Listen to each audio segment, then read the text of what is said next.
till the theory of demand. I mean, we were about to begin with it. So what I'm trying to teach you, let's first clarify that. Basic theories of demand and supply so that we understand how a market functions. Once you understand how a market functions, then you will be able to understand why prices rise in a system, why prices fall in a system. So whenever we talk about a market is any place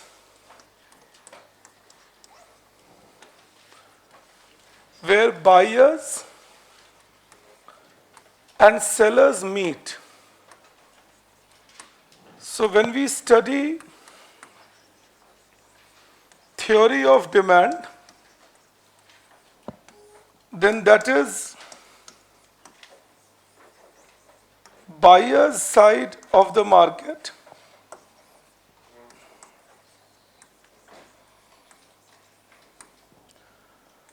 and when we study theory of supply, that is seller's side of the market. तो जब आप demand पढ़ते हैं तो आप मान के चलते हैं कि सप्लाई में कोई चेंज नहीं आएगा, और जब आप सप्लाई पढ़ते हैं तो ये मान के चलते हैं कि डिमांड में कोई चेंज नहीं आएगा. Alright, that is how we consider it. That when we study demand, we assume supply doesn't change. When we study supply, we assume demand doesn't change. Alright, that is the basic idea with which we study things.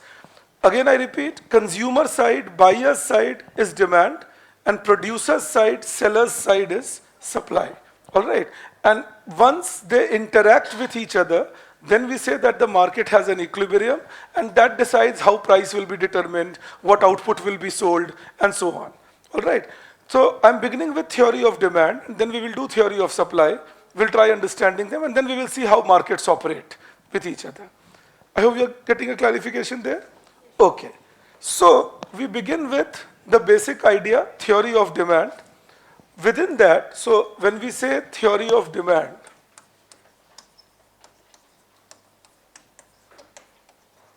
so when we use this word demand,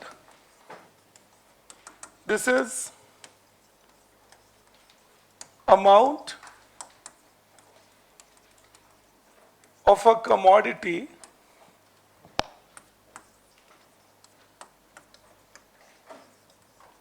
that buyers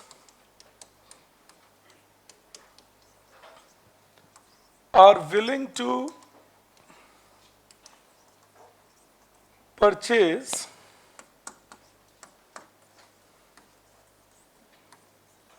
in the market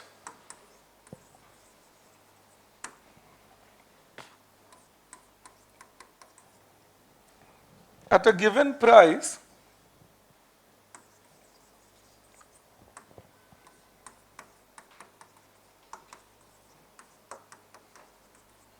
and given point of time. That is how we define demand. That amount of a commodity that buyers are willing to purchase in the market at a given price and given point of time. So I'll tell you how that works. What it does is, suppose if I take price as say 10, 20, 30, and suppose I take quantity demanded as 100, 50, 10.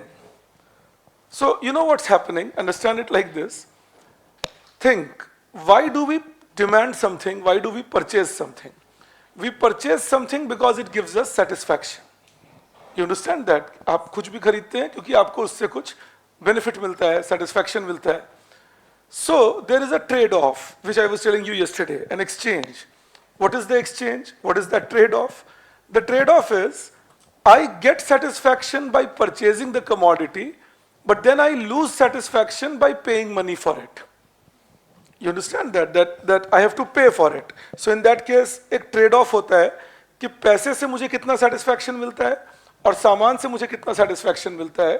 अगर वो सामान मुझे ज़्यादा satisfaction दे रहा है, तो मैं पैसे खर्च कर दूंगा. और अगर मुझे लगता है नहीं पैसे की वैल्यू ज़्यादा है, तो मैं सामान नहीं खरीदूंगा. I'm just repeating myself in English. that in case I want to go and purchase something, if the product gives me more satisfaction, I will spend my money, buy the product. But if money gives me more satisfaction, I'll keep the money and not buy the product. Makes sense to you? Now the point I am trying to make here is that now imagine if you offer me a lesser price per unit for any product, then you will definitely incentivize me to buy more of it. You see that? Because I'm getting satisfaction from the product, and now you are saying, look, I'm offering it to you at a lesser price. So if you offer it to me at a lesser price, you are kind of incentivizing me that I buy more of it. That is the basis of this table I have made. एक तरह से आप consumers के पास गए, अब समझिएगा, consumers को जाकर आपने पूछा, अगर आपको market 10 rupees per unit offer करे तो आप कितना खरीदेंगे? If the market offers you 10 rupees per unit for a product, how much will you buy? And suppose then the consumers say, look, then I'll buy 100 units. And then you ask them, okay, but if the price rises from 10 to 20, will you still buy 100 units? And the consumer says no, then in that case, I'll have to spend more money. And since you want me to spend more money, maybe I'll buy a little lesser and I'll buy 50 units. And then says, okay, but if price rises to 30, will you buy 50 units? And they say, no, 30 means even higher price, and then maybe I'll buy 10 units. You understand that? So the basic idea I'm trying to drive to you is, which is called the law of demand, that if price of a commodity rises, quantity demanded will decrease, and if price of a commodity falls, quantity demanded will increase, assuming all other factors affecting consumer remain constant. All right, that is a big assumption we take. So I'm making you write that. You write below this line, you write, law of demand states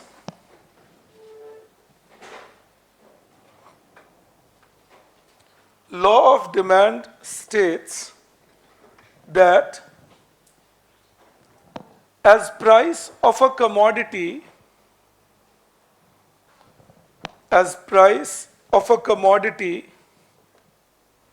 becomes more,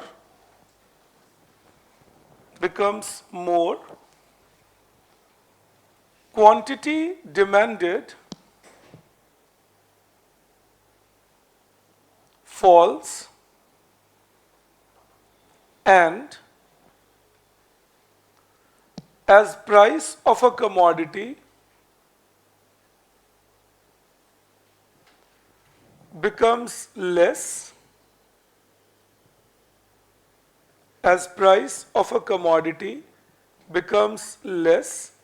quantity demanded rises,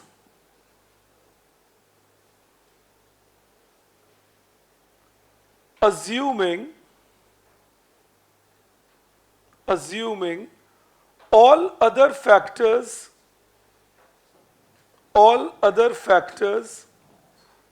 affecting demand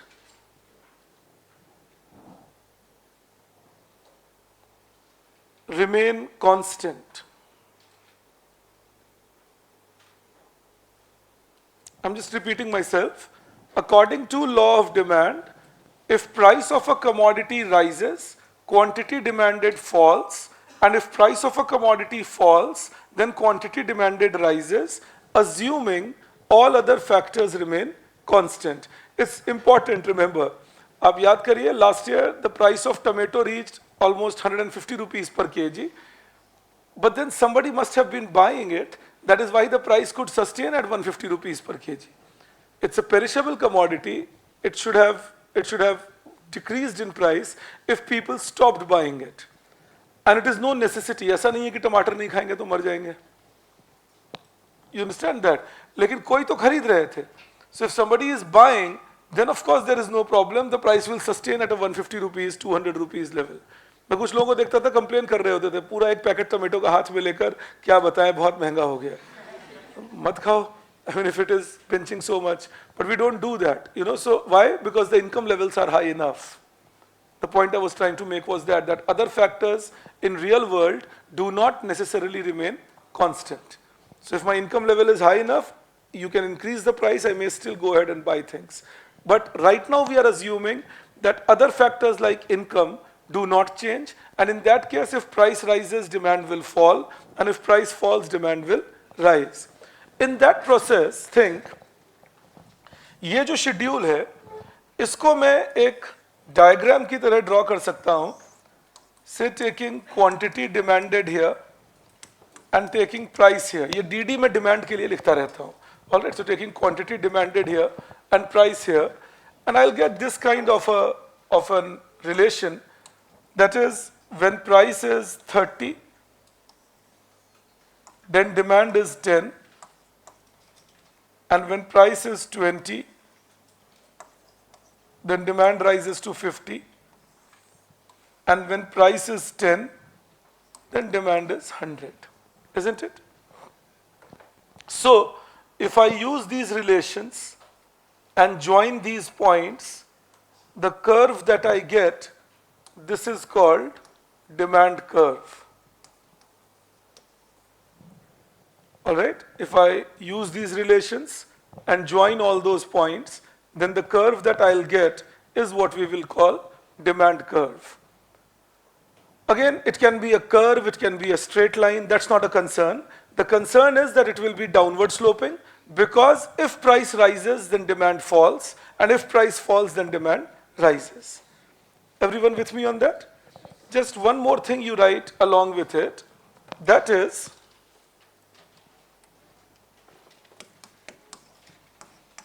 if price rises,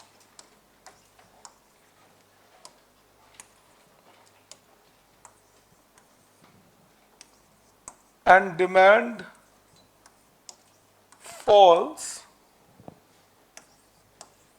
due to that, then it is called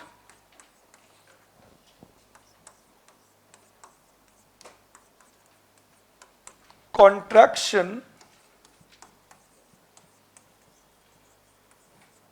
of demand. So the term you have to remember is contraction. अगर price बढ़ने की वजह से demand fall करता है तो उसे कहा जाता है कॉन्ट्रैक्शन ऑफ डिमांड. ऑलराइट, कभी कभी प्रीलिम्स में पूछेंगे that if price contraction of demand is fall in demand due to rise in price, and then they will ask you true or false kind of a thing. So if price rises and due to that demand falls, then we say demand is contracting. All right, the term used is demand is contracting. All right, so if price rises and demand falls, then we say demand is contracting. All right. Similarly, we can say that if price falls and demand rises due to that, then it is called expansion of demand.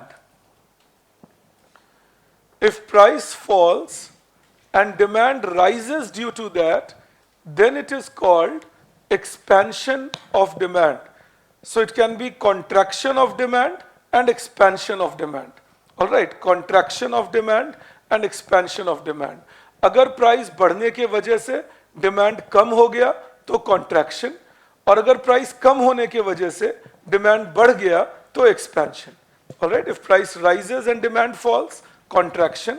Price falls and demand rises, expansion. I can believe you understand that price rises and demand fall, this can be contraction, and price falls and demand rises, this can be expansion. That is the basic idea. All right, that there will be contraction and there will be expansion depending on which direction price is moving in. Again exam point of view से ये terms याद रखोगे बस, expansion and contraction. कि अगर कभी बोलते हैं प्राइस बढ़ने पे डिमांड को गिरने को क्या बोलते हैं, तो वो कॉन्ट्रैक्शन कहते हैं उसे. Everybody is okay on this? Okay. So we take it further now. We now talk about, अब हमने क्या कहा लॉ ऑफ डिमांड में, that it operates assuming other factors affecting demand remain constant.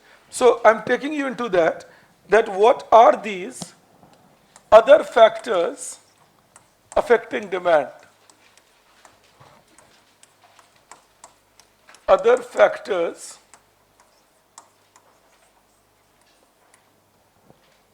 affecting demand. Demand को affect करने वाले बाकी के फैक्टर्स क्या है? मैं अदर फैक्टर्स क्यों वर्ड यूज कर रहा हूं? Because one factor which affects demand is price of the commodity which we just discussed. That is why we are using the term other factors. All right, कि एक factor जो demand को affect करता है वो तो उसका प्राइस है कमोडिटी का, उसके एक्सेप्ट और क्या क्या फैक्टर्स डिमांड को अफेक्ट करते हैं. So that is what we are taking as the other factors. Now the first thing we can write in this is income of the consumer.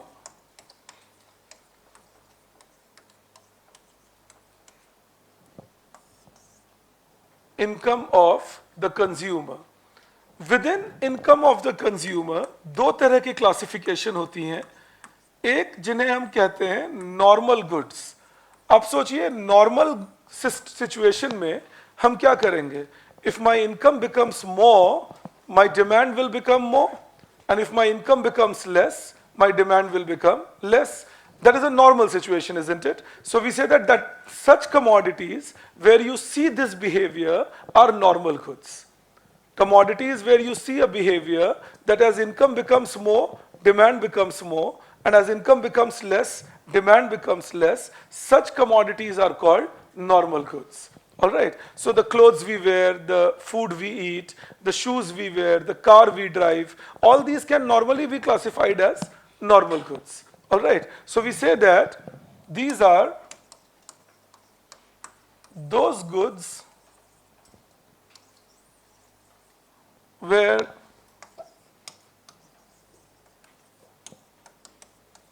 demand rises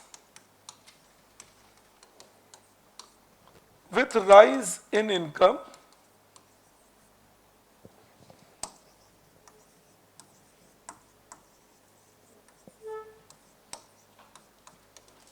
and demand falls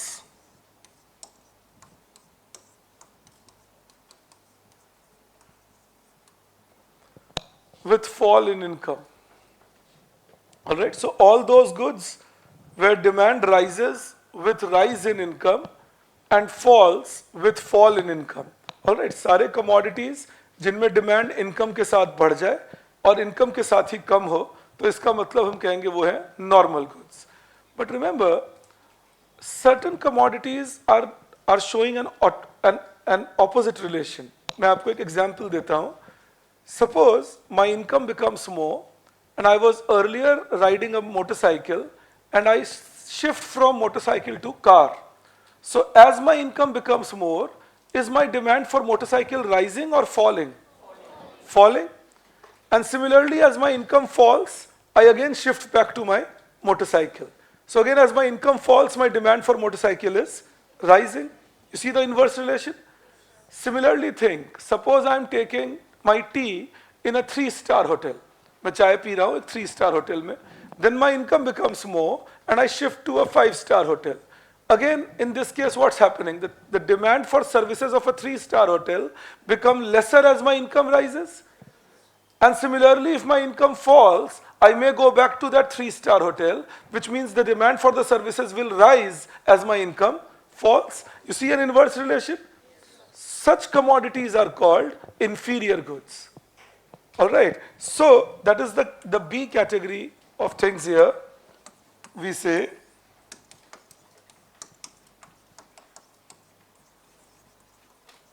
inferior goods.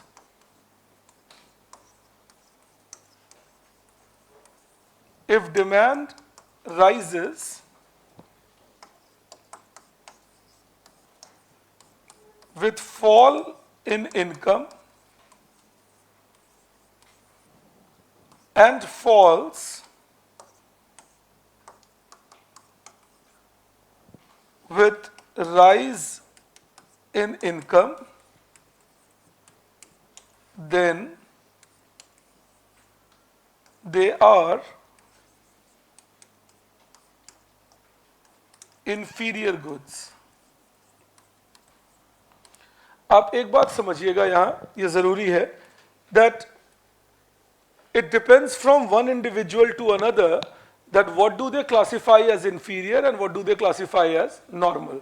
So something can be inferior for you and normal for me, and something can be inferior for me and normal for you. It's completely on individual's choice. ये हो सकता है कि मेरी income बढ़े लेकिन मैं फिर भी मोटरसाइकिल चलाता रहूं और कार पे शिफ्ट ना करूं. In that case motorcycle for me remains a normal good. आपकी इनकम बढ़े, आप मोटरसाइकिल छोड़ के कार पे शिफ्ट कर जाएं. In that case motorcycle for you becomes an inferior good. Do I believe we are clear on that? But end of the day, what is the relation? If it is a normal good, then rise in income will lead to rise in demand, and fall in income will lead to fall in demand. Again, what are we assuming? All other factors remain constant. अगर price उतना भी है जितना पहले था और तब आपकी इनकम बढ़ गई तो आप फिर भी ज्यादा खरीद लेंगे. Even if the price remains same and then your income rises, you'll go ahead and buy more. Similarly, even if the price remains same and then your income falls, you will go ahead and buy less if it is a normal good. And commodities which are inferior good for you, if income becomes more, you will buy less of it, and if income becomes less, you will buy more of it. This can be kept in mind. एक बात फिर मैं repeat कर दूं, कोई universal classification नहीं है. आप ये नहीं सोच सकते कि अच्छा poor quality goods are inferior and good quality goods are normal. That is why I give you an example where I said motorcycle और a 3-star hotel. These are not poor quality goods or service. They are also good quality good or service. But important thing is, as my income rises, my demand for them will fall if they are inferior, and as my income falls, my demand for them will rise. And why will that happen?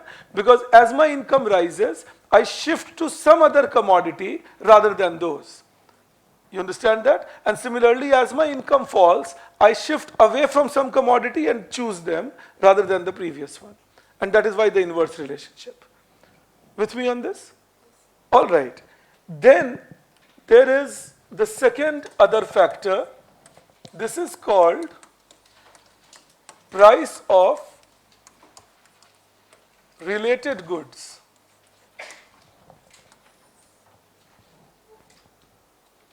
Price of related goods.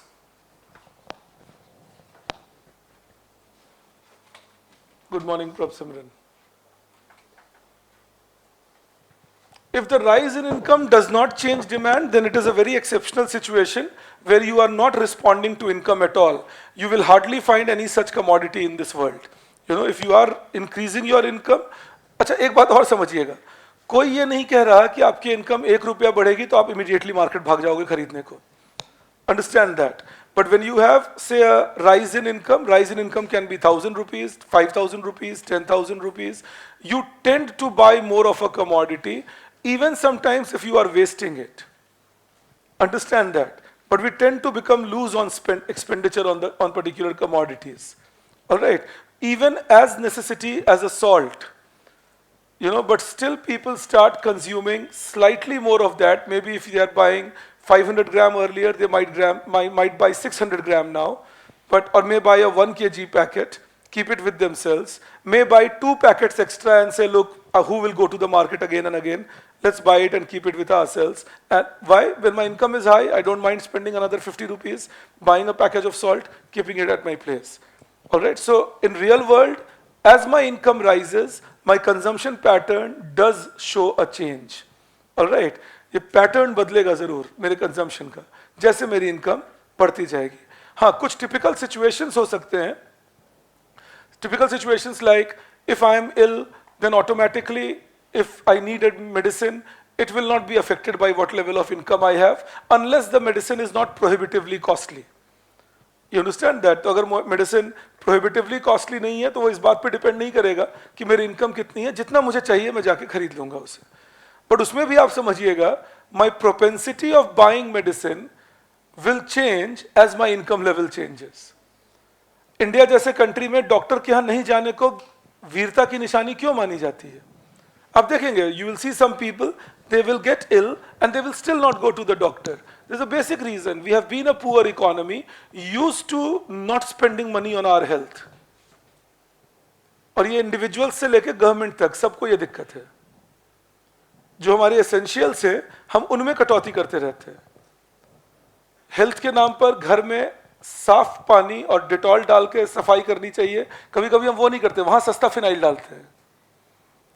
लेकिन decoration of drawing room तगड़ा दिखना चाहिए कि लोग जो आए हैं वो देखें तो सही कि मैं अमीर आदमी हूं. So this is the challenge you see of a poor economy's behavioral pattern. I told you yesterday also that culture, economy, society, they overlap with each other. So it's a poor economy's behavioral pattern. We keep culturally growing in a particular manner. People sometimes don't explain to us that this is the correct thing to do because of lack of money that they would have. My generation has had to make an adjustment and yours will have to make another. Adjustment is that India is becoming rich at a comparatively faster pace. So in that case, what happens? The living standard that my parents had, suddenly that living standard changes big time. आप सोच के देखिए, the living standard of lower middle class India in 1980, upper middle class India in 1980s is that of lower middle class India today. I keep saying that. कि जो upper middle Claas India की 1980s में क्या हालत थी, जो मैं हमेशा बोलता हूँ, आप अपने पेरेंट्स से सुनते रहते होंगे ये कहानी लेक्चर के मूड में भी कभी कभी, that we didn't have as good life as you guys have today. We would not have electricity for 15 hours, 12 hours, and there was nothing called a generator or inverter. There was no power backup. And you would hear that, oh, we used to walk to our school, and we would have only 3 clothes. तुम लोग के पास तो इतने कपड़े हैं. आप सुनते होंगे जरूर. हमारे जनरेशन की बीमारी है ये. हम आपका सिर खूब खाते हैं. हमारी गलती नहीं है. हम सच में गरीब इंडिया के निवासी थे. तो वहां ऐसा ही होता था. Having a car would be a big deal. कोई डॉक्टर हैं, कोई लॉयर हैं, उनके यहाँ मोटरसाइकिल होगी या स्कूटर होगा. गाड़ी का सवाल ही नहीं है. एयर कंडीशन का नाम ही नहीं सुना था हमने. एयर कूलर आ गया तो आप अमीर आदमी हैं. टेलीफोन आपके घर में है तो आप अमीर आदमी हैं. This used to be India of 1980s. और इसका यह मतलब नहीं था कि जो मेरे फादर के फादर होंगे वो कोई रिक्शा चलाने वाले आदमी थे. He was also a well-settled person, but that is how the life was, because the availability of commodity was missing. Imagine my generation grew up where we did not even know what is a mosquito repellent. क्योंकि India में पहली बार mosquito repellent 1989-90 में जाकर आया. नहीं तो हम कछुआ छाप लगाते थे. अपना धुआं हुआ करो, मच्छर भगाओ, उसके साथ खांसो, छीको, मजे करो लाइफ में. साथ में मच्छरदानी लगा के सोते थे. उसी में गर्मी लगी तो मुंडी निकाल लिया, पंखा का हवा ले लिया, फिर अंदर घुस गए. That is how we grew up. And I'm not saying it for any other purpose, but to let you know that now imagine today's lower middle class. Today's lower middle class is having air cooler at home. आप slums में देखेंगे air cooler लगा हुआ है. Today's lower middle class, phone is not a big deal for them. For lower middle class, many of them are riding bikes today. You understand that? मैं अपने जो मेरी गाड़ी चलाते हैं, ड्राइव करते हैं, उनको देखता हूँ. आज तो खैर वो गायब हो गए, उन्होंने मुझे डिच कर दिया. बट मैंने रियलाइज किया कि जब वो नहीं होते हैं तो मैं जल्दी आ जाता हूँ. So I told him one day that, look, I can teach more efficiently than you and I can drive more efficiently than you. But the point is I can teach much more efficiently, so I will concentrate on that and you concentrate on this. But it's called theory of comparative advantage in economics. But anyways, मैं एक दिन गाड़ी में उनको समझा रहा था कि इसका मीनिंग क्या होता है. But anyways, so coming to my point, what I'm trying to drive home to you is that that's called richness.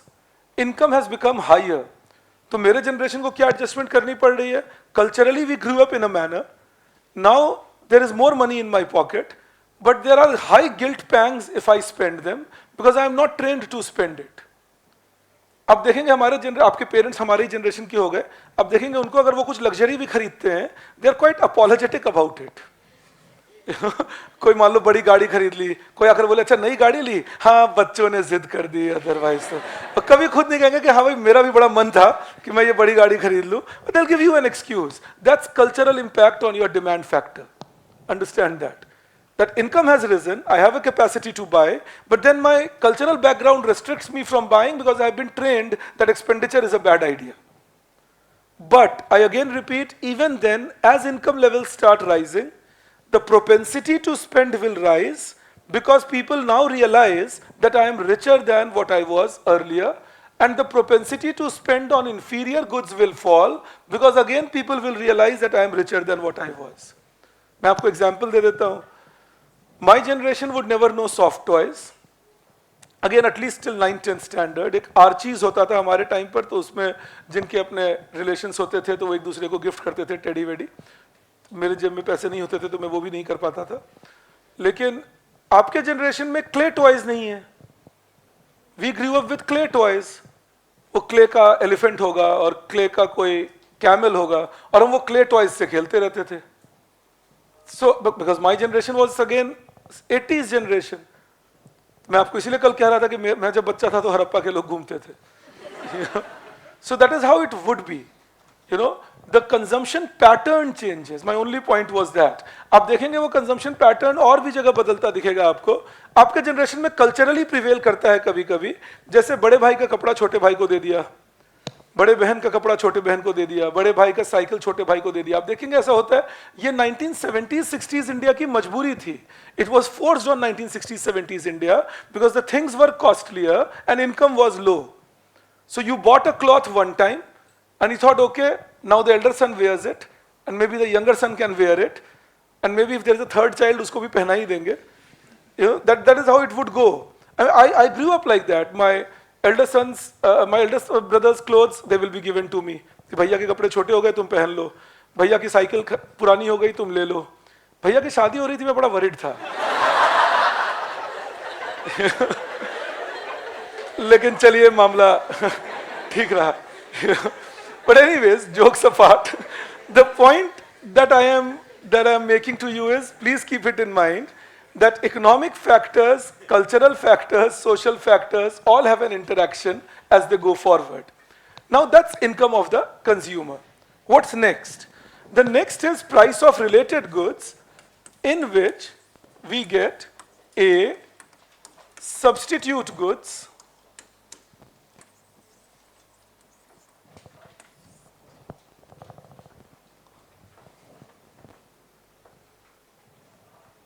okay. When we use the word substitute goods, this means all those commodities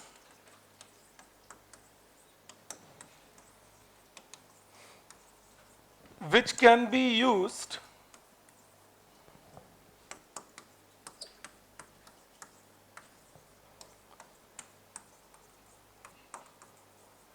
in place of one another. Say, for example, if I give you a typical textbook example, then tea and coffee. Say something like Pepsi and Coke. You know, these are all typical examples of substitute goods. एक दूसरे के जगह use किए जा सकते हैं. All right. अब आप सोच के देखिए. I'll put it for you, and you can tell me that. Suppose if I tell you that price of Pepsi increases, and if I claim, you tell me if you would agree, that then quantity demanded of Coke will increase. Isn't it? Because if price of Pepsi has increased, then people will shift away from Pepsi and they may start choosing more of Coke. You understand that? So then that means, अब सुनिएगा मैं एक language use कर रहा हूँ. If price of substitute commodity rises, then demand for the other given commodity will rise. Other given commodity क्या हुआ? जिसका substitute का price बढ़ा है. When we use the term other given commodity, what does that imply? Whose substitute's price has increased. Well, if you understand this, then I'm sure you will understand the other way around, that if price of Pepsi falls, then demand for Coke should also fall. Because if price of Pepsi falls, people will demand more Pepsi. The shift will be away from Coke. It's about relative price actually. दो चीजें substitute हैं. अगर एक दूसरे के मुकाबले में महंगा हो गया तो लोग जो सस्ता है उसे खरीद लेंगे. अगर एक सस्ता हो गया तो लोग जो सस्ता है उसे खरीद लेंगे. You understand that? Again, we are assuming here that taste and preferences and income and price, all that remains constant. For example, price of Pepsi rises, assuming price of Coke remains constant, then demand for Coke will rise. Price of Pepsi falls, assuming price of Coke remains constant, demand for Coke will fall. With me on that? I'm just making you write this. Please take it down. You write, if price of a substitute good increases,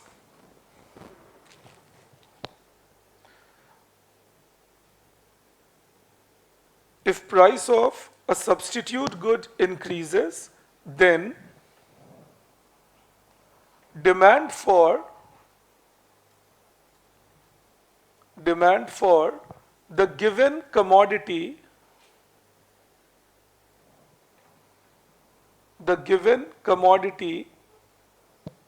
will increase. I hope everybody understands that when I use the word given commodity, it means commodity whose substitute price has increased. All right? And if price of substitute good falls, then demand for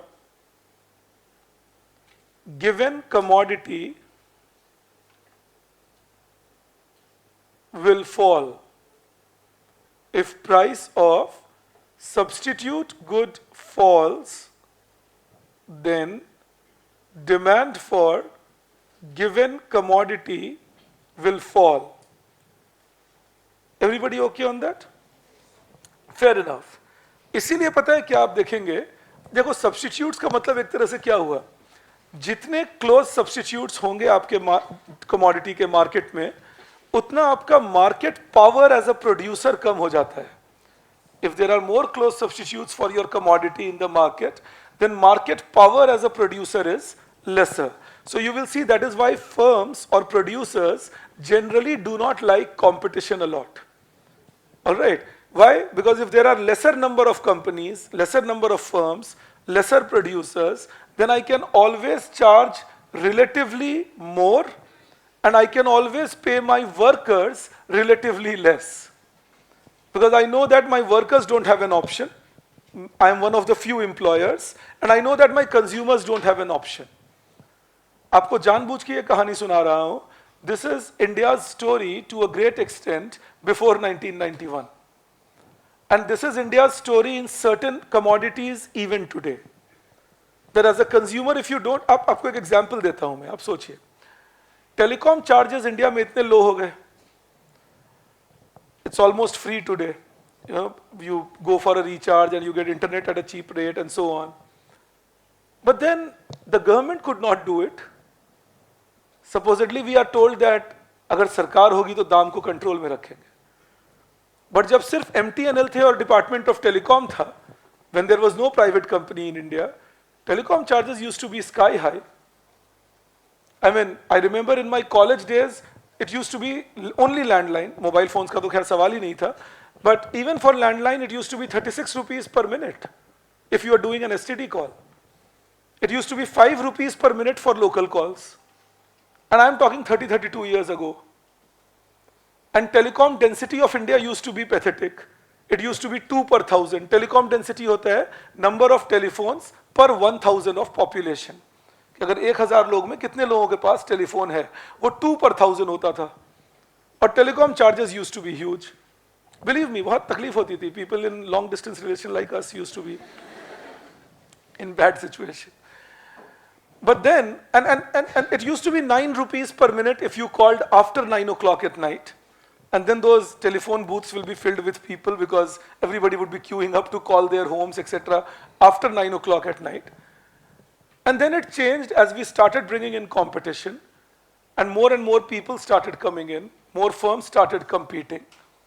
And that resulted in reducing. आप सोच के देखिए, BSNL तो था पहले से, लेकिन BSNL ने कभी वो काम नहीं किया जो जियो कर दिए. कायदे से तो ये काम BSNL को करना चाहिए था कि प्राइस कम कर दें, जो फोर्स करे बाकी लोगों को भी मार्केट में कि वो भी प्राइस कम करें. जियो ने ये काम किया और सोचिए हम कितने अच्छे लोग हैं, हम जियो से ही गुस्सा हैं. They wanted to monopolize, they must have been doing that. But we have a Telecom Regulatory Authority of India. And we have a Telecom Dispute Settlement Authority of India. So how can a single private firm monopolize the market when you have the regulatory authorities?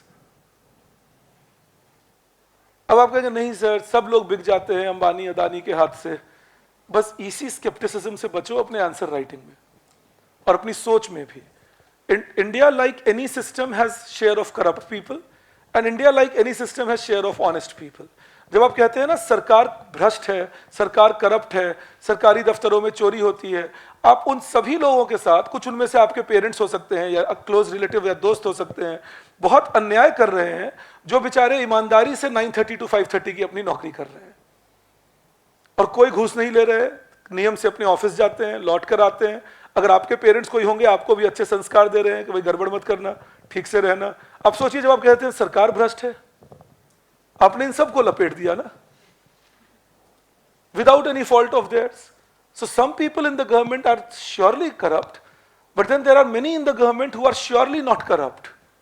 Similarly, some people in teaching can be bad, some can be good, some in medicine can be bad, some can be good, some in say engineering can be bad, some can be good.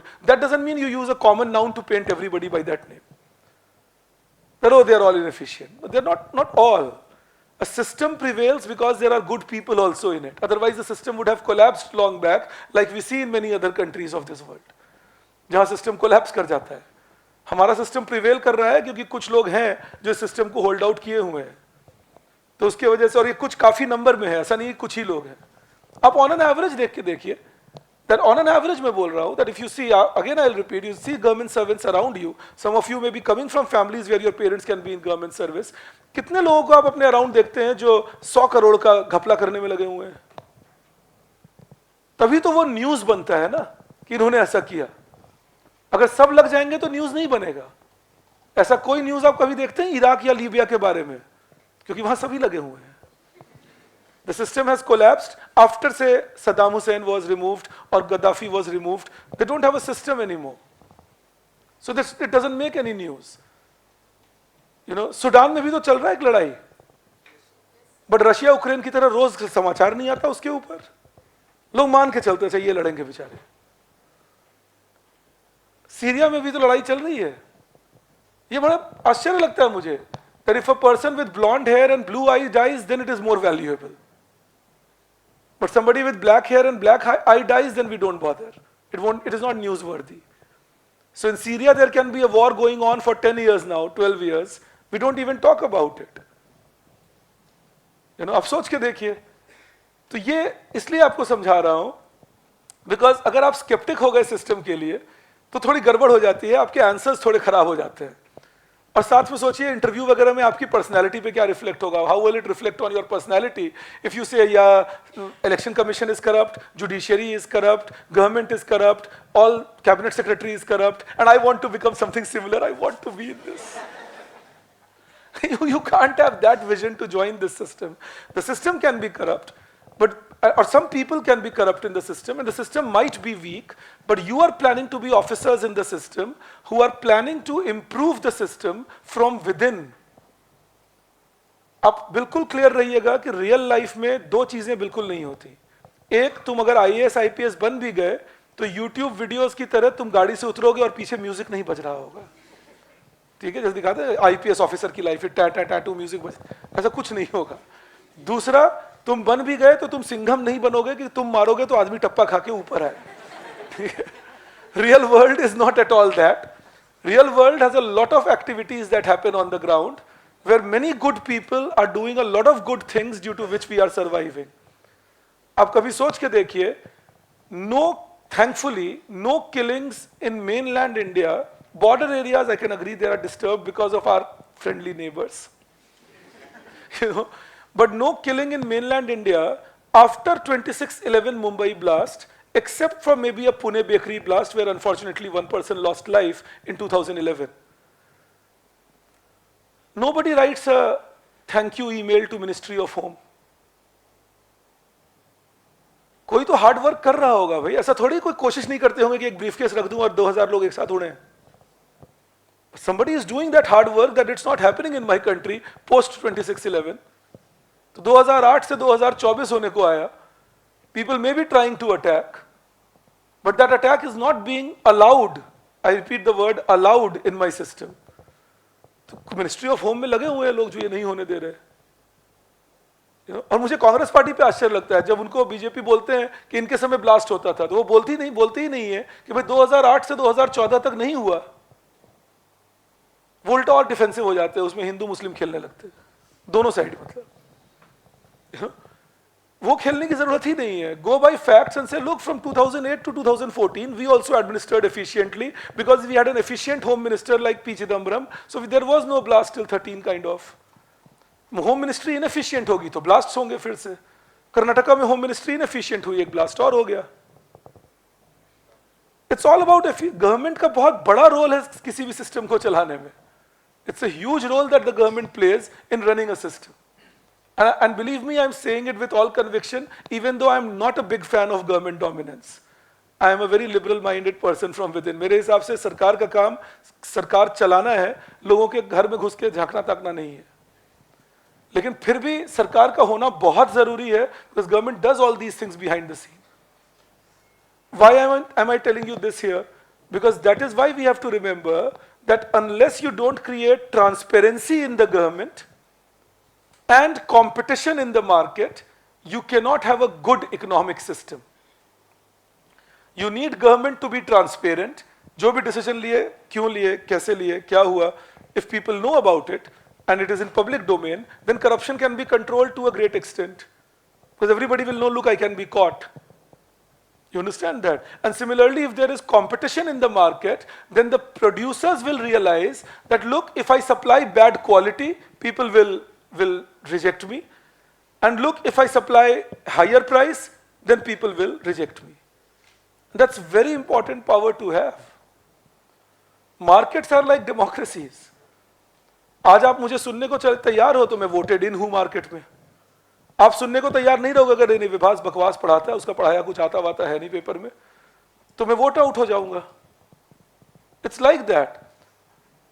MTNL के subscription अगर भी आपसे पूछूं that how many of you are using MTNL subscription, believe me, in a class of 200 people that you are sitting, it won't be more than 2 people or 3 people who are using MTNL. It means what? The market has voted MTNL out. और सोचिए MTNL उसके बाद भी कितना जबरदस्त company है that they send us no single advertisement that take my subscription. You know? जियो या Airtel जिनका भी सब्सक्रिप्शन आपने ले रखा है या नहीं ले रखा है, आपके इनबॉक्स को फ्लड करते रहेंगे. New scheme, this is only for you, meant for you, take this, you know, they will keep flooding your inbox with it. And they are the market leaders. Airtel has 44% market share in India in telecom market. Jio has 37%. So they are market leaders. Vodafone has another 13%. But they keep sending you these messages. MTNL and BSNL, which have 6% market share, they are राजा लोग हैं हम लोग. राजा लोग message नहीं भेजते, तुम्हें आना है आओ, नहीं आना भाड़ में जाओ. But why can they afford it? Because they are running on my money and your money. They don't have to earn profit to survive. We have so nicely convinced ourselves that public sector is for welfare of the people that we don't even ask them that why did I need a Jio to reduce the price if MTNL, BSNL could have done that? Because Jio ने price कम किया, पहले लोगों ने कहा market control कर लेंगे, monopoly कर देंगे, सब लोग डोमिनेंट हो जाएंगे. Now it is 8 years of Jio and we still see Airtel as the market leader. But what did Jio do?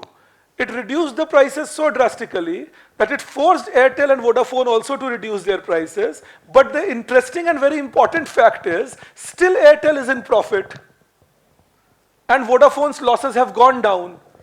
So as conscious consumers, we should have asked Airtel this question or Vodafone that if you could have supplied things at a lesser price to me, then why were you selling 457 rupees 2 GB data till 2016 when Jio came in? We hardly put these questions to them. कि भाई जब आज कम पैसा लेकर भी तुम profit कमा ही रहे हो, तो जियो के आने के पहले 457 रुपीस का 2 GB डेटा एक महीने के लिए क्यों बेचते थे? हम उल्टा क्या कह रहे हैं? जियो ने कितना गलत किया, मुझे फ्री में IPL दिखा रहा है. शर्म आनी चाहिए जियो को. This is creating of spectrum. Airtel and Vodafone have played it very well, along with our government playing along, that you know, don't let competition come down so easily. Rather keep telling that the competition has something wrong in it. Understand that. This is something where you need to change the game. You know, that is the aspect. किसी भी economy में, आप सुनिएगा ध्यान से मेरी बात, किसी भी इकोनॉमी में एफिशिएंसी तब आती है when the producers will compete with each other and a comparatively efficient producer forces others to start giving good services to the other consumers. You know, that is important to do. That आप दो अच्छे producers आ गए. एक और example आपको देता हूं. Best before, best after, ये सब आप देखते हैं लिखा हुआ रहता है आपके, manufactured on, best before. Again my generation didn't know all that. आपने खाया चिप्स या बिस्किट, आपका पेट खराब हो गया, मतलब वो बेस्ट बिफोर के बाद खा लिया आपने. आपका पेट ठीक है तो मामला ठीक है. क्यों? Because nobody gave these facilities till 1990s. Then Frito-Lays came to India, the PepsiCo, and they for the first time started introducing two things: aluminum foil packaging, airtight, and second, writing on the package manufactured date and date of expiry or best before. It forced other Indian players like Haldiram or Bikano to start doing the same because they knew that otherwise I will lose my premium customers. And gradually it becomes a norm. You understand that? So good quality production, good substitutes can play that role. All right, that they will be forcing others to do things better. You know? All right. मैं यहाँ से पहले किसी और institute में पढ़ाता था. वहाँ भी बोलता था कि आप पिलर्स के पीछे क्लास मत कराइए, या कभी बोलता था दैट हम फ्री टेस्ट सीरीज क्यों नहीं दे सकते, या कभी ये भी बोलता था कि जो हमारे बच्चों को हम बुक्स देते हैं वो कलर्ड बुक्स दे दें तो अच्छा होगा. बट उस वक्त मानते नहीं थे. Then I collaborated. B. Singh ji was very helpful and he's a wonderful person. So we had this Next IAS. We tried doing all that. Now I see everybody doing it and that makes me very happy. Makes me believe in my theory now. You know, that one person has to initiate it. आप देखेंगे मैं बहुत चीजें करता हूँ, आगे भी उम्मीद है करता रहूंगा ईश्वर की कृपा से. बजट और इकोनॉमिक सर्वे के आप देखेंगे मैं लेक्चर यूट्यूब पे लेता रहता हूँ. अगेन ये 5 साल पहले नहीं होता था. मैंने जानबूझ के शुरू किया 2021 से ये काम. उसका एक बेसिक कारण था. उसके पहले बच्चों को बोलते थे 5,000 रुपए दो और इकोनॉमिक सर्वे और बजट सीखो. And even at the other institute where I was, I would tell them that look, this is not a good idea. Our children have paid fee to us, so why can't we do it like this, that we teach them economic survey and budget through some extra sessions. I executed it for a particular purpose कि क्यों कोई 5,000 रुपए और दे, तो मुझे आपको तो पढ़ाना ही है. मैंने कहा चलो YouTube पे पढ़ाते हैं, किसी के 5,000 खर्च नहीं होंगे. You know, and I am very happy that now other institutes have also started coming up with their lectures. The only problem with their lecture is that they don't complete the entire economic survey, maybe because the zeal is missing. तो competition के चक्कर में बेचारे एक video budget का ले आते हैं या एक इकोनॉमिक सर्वे का ले आते हैं कि कम से कम ये शुरुआत तो हुई. This is how we change the system. पर इफ यू आर केपेबल, मैं आपको जानबूझ के बताता हूं, कल ईश्वर करेंगे आप पढ़े लिखे लोग हो इस देश के, आप केपेबल होंगे. केपेबल लोग बदलाव ला सकते हैं. वो अपने तरफ से इनिशिएटिव ले सकते हैं कि मैं तो ये करूंगा. The system has given so much to me, so why can't I do something for the system? And once you start doing that, believe me, you are forcing others to do it. ईश्वर करे आप कहीं DM बन जाओ, कहीं secretary बन जाओ. आप believe करिए, अगर आप ऑनेस्ट हैं तो आपके नीचे कोई डिसऑनेस्ट नहीं हो सकता. और अगर हैं भी तो आपसे बहुत डरे हुए रहेंगे कि जिस दिन इन्होंने पकड़ लिया गड़बड़ हो जाएगी. और एक और बात बिलीव करिए, इसको दुनिया की बात मत मानिएगा, that oh then you will be transferred to all bad postings etc. No. Politicians also look for efficient people who can deliver work, and efficient people are honest people. तो जब भी उनका इलेक्शन पास आने लगेगा, 2 साल रह जाएंगे, तो आपको ढूंढ के लाएंगे किसी इंपॉर्टेंट वर्क के लिए. And they will post you in that ministry telling you do this work for me, because they know only you can do it.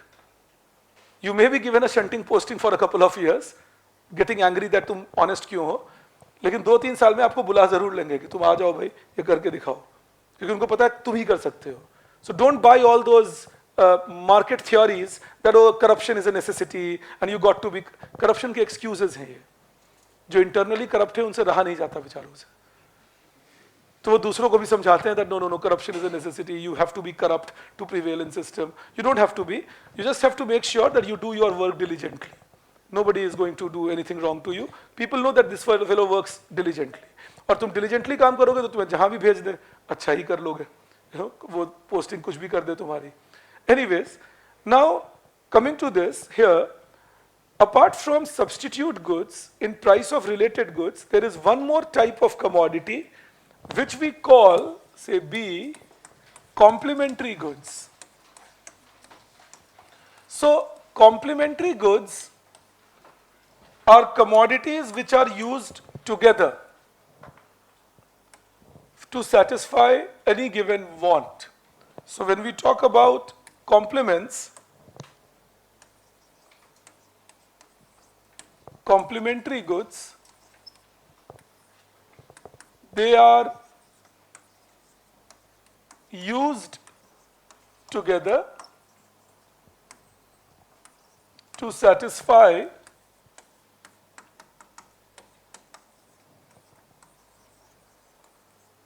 a given requirement. What does that imply? Say for example, bread and butter, or for example, bat and ball, say tea and sugar. Any two things that have to be used together to satisfy any given requirement. We say they are complements. All right, any two things which have to be used together to satisfy a given requirement, we say they are complements. अब मैं फिर कुछ बोलता हूं, आप सुनते रहिएगा मुझे.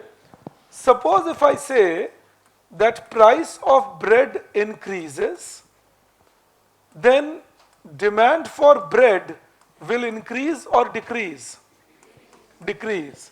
And therefore demand for butter will also decrease? Just to make it easy for you, suppose I take bread and butter as breakfast, and then demand for price of bread rises, and I shift to cornflakes and milk. Then in that case, the demand for bread and butter will become lesser because they are complements. So they have to be taken like a single commodity. So if price of a complementary good rises, demand for the given commodity will fall. And if price of a complementary good falls, demand for a given commodity will rise. The other way around is also true. If price of bread falls, then demand for bread will rise and demand for butter also rises. I can believe you hold on to that? Yes. Just making you write this. You write, if price of a complementary good, if price of a complementary good rises, then demand for given commodity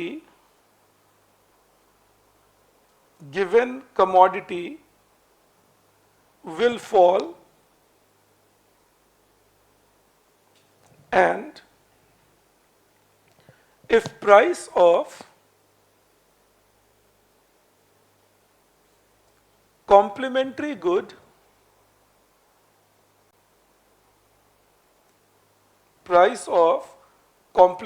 good falls,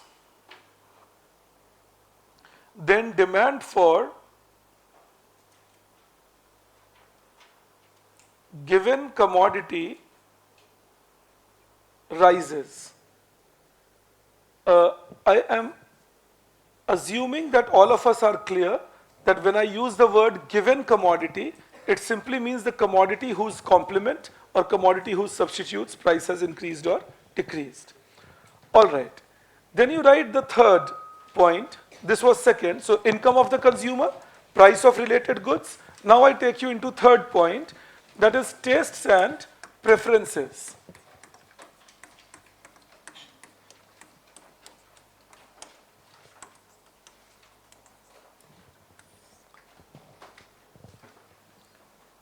Now, taste and preferences is liking or disliking. All right. If you create liking for a product, its demand will become higher. If there is disliking for the product, its demand will become lesser. All right. That is tastes and preferences. That are you creating liking or disliking for a product? So if there is liking for a product, the demand becomes higher. It's like this. If consumers prefer a product, then its demand is high.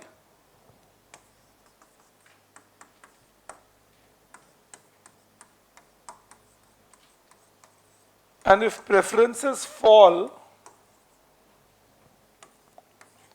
for a product,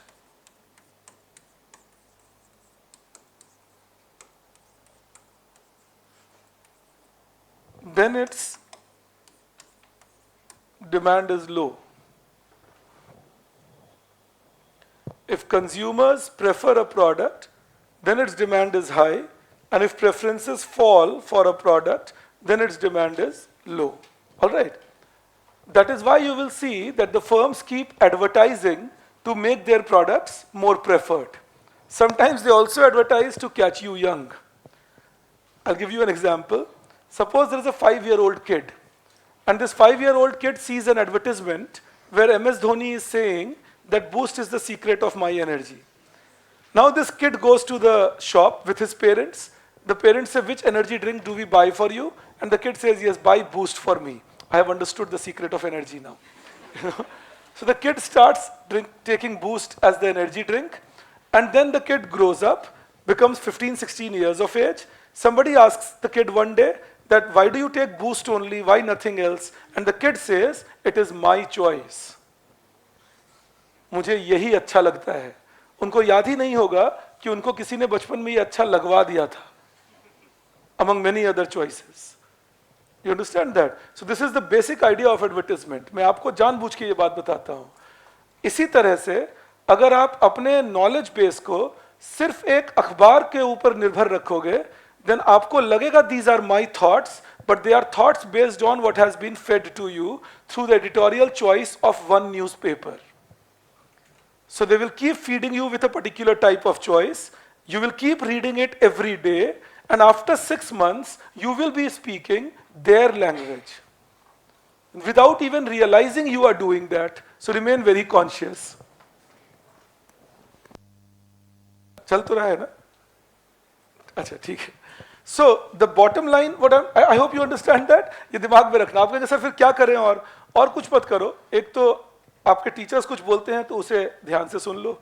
कभी मौका लगता है तो parliament वगैरह session में है तो PIB search कर लो, प्रेस इंफॉर्मेशन ब्यूरो, तो आपको पता चलेगा what is governments idea of running things. कभी इकोनॉमिक सर्वे आता है, उसकी क्लासेस में लूंगा ही, अभी आएगा जुलाई में, वो देख लो. बजट देखना चाहिए तो पता चलता है गवर्नमेंट की अच्छी. आप कभी सोच के देखिए, अखबार जब आप पढ़ते हैं तो हमें लगता है ना जैसे गलत पासपोर्ट मिल गया हो, मैं गलत देश में हूँ, सब कुछ उल्टा ही हो रहा है मेरे देश में. But if everything is happening so wrong in my country, why is the world betting on me? I mean, the world has to be mad to bet on me if everything is wrong in my system. So things are wrong in my system, things are right in my system. It's as simple as that. So again, you need to know what is right in the system, because the newspapers will guide you very nicely about what is wrong in the system. Also remember, again I repeat, how it is written makes a huge impact. Whether it is reported or not makes a huge impact. You know, कैसे लिखा गया, report किया गया या नहीं, इन सब का काफी. आप कभी देखिए, राहुल गांधी जी ने ये कहा, प्रधानमंत्री जी ने ये कहा, अब सुनते हैं अखबार में, अब सोचिए 1.5 घंटे के स्पीच में यही कहा. What kind of reporting is that? That the fellow is speaking for 90 minutes and you are showing me a 10-second or 20-second snippet of that and saying this is what the fellow spoke. The fellow would have spoken so many things about development, about taxation policy, both of them or any of them, any leader, political leader. अब जब आप उनके भाषण सुनेंगे वो 10 तरह की बात करते हैं, उनमें उस 1.5 घंटे में से 3-4 मिनट निकाला जाता है जो मसाला है, फिर आपके सामने दे दिया जाएगा, ये कहा. तो हमारा माइंडसेट धीरे धीरे क्या बनता है, यही हो रहा है. तो ये तरह तरह की चीज. अभी पीएमईएसी ने एक लेकर आए that minorities share in growth rate in population is high. Fair enough, one will have to know what is their methodology, so on and so forth. इसको लेकर हमें इशू ही नहीं बनाना चाहिए in our country. मैं बहुत पहले की बात आपसे कह रहा हूँ, ये मेरे ख्याल से 7-8 years back, one of my friends, he sent me a WhatsApp message early in the morning. उस पर लिखा था जागो हिंदू जागो, तो मैं जाग गया. देखे भाई क्यों जगा रहे हैं. तो उस पर लिखा हुआ था that by 2070 the number of Muslims in India will be higher than that of Hindus.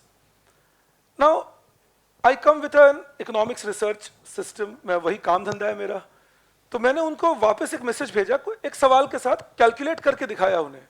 मैंने बोला look, by 2011 census the number of people who reported themselves as Hindus in India were 77 crore and their population growth was 1.35%, declining.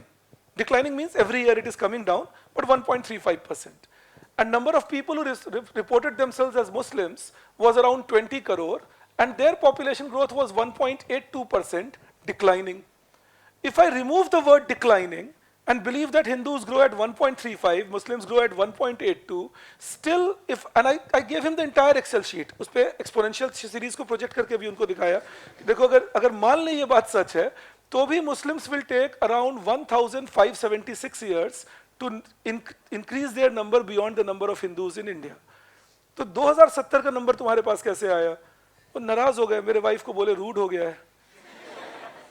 मैं normal सवाल पूछ रहा था कि बेकार की बातें तो मत करो, पढ़े लिखे होकर कम से कम। The country has more major issues to face, we are not a rich economy at the moment.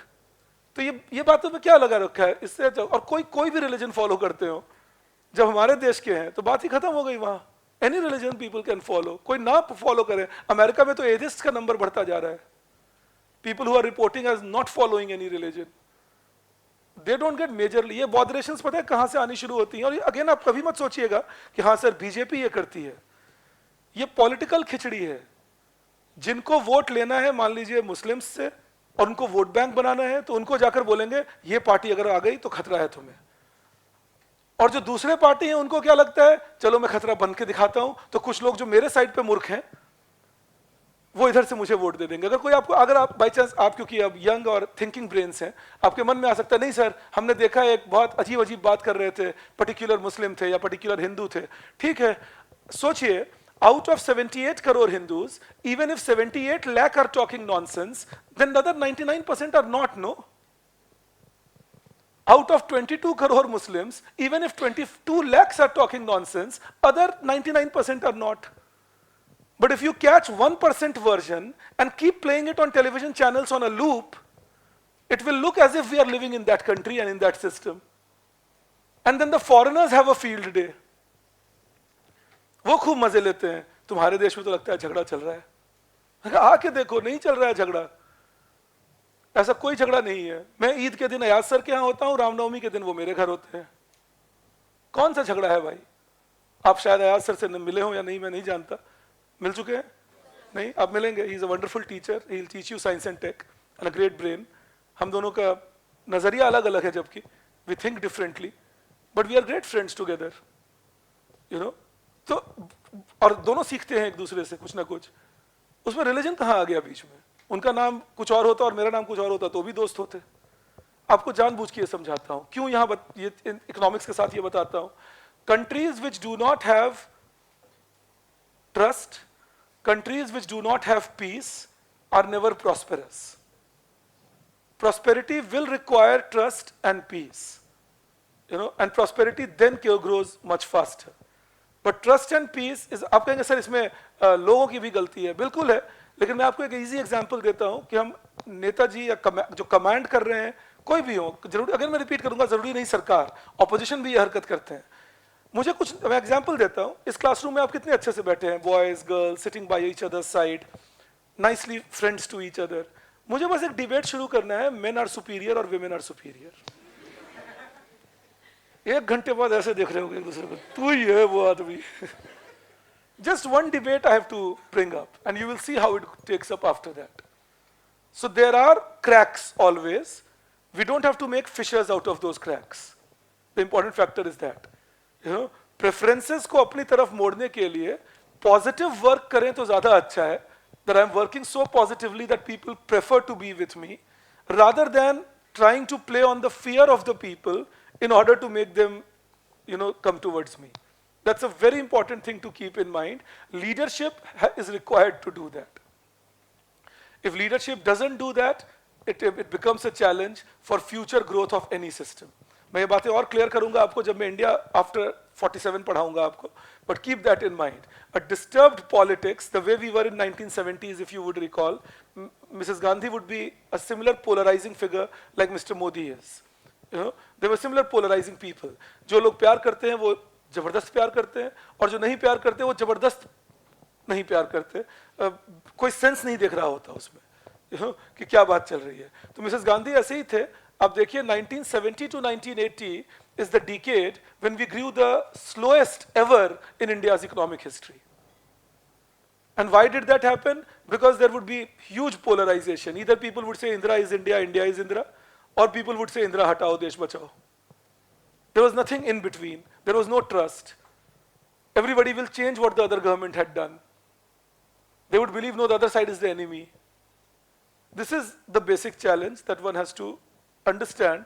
अब वो जैसे ही खत्म करते हैं, prosperity grows. 1980s onwards, to a great extent, we could control it in our country. Believe me, ये data जानबूझ के आपको देता हूँ कि आपको पता रहना चाहिए.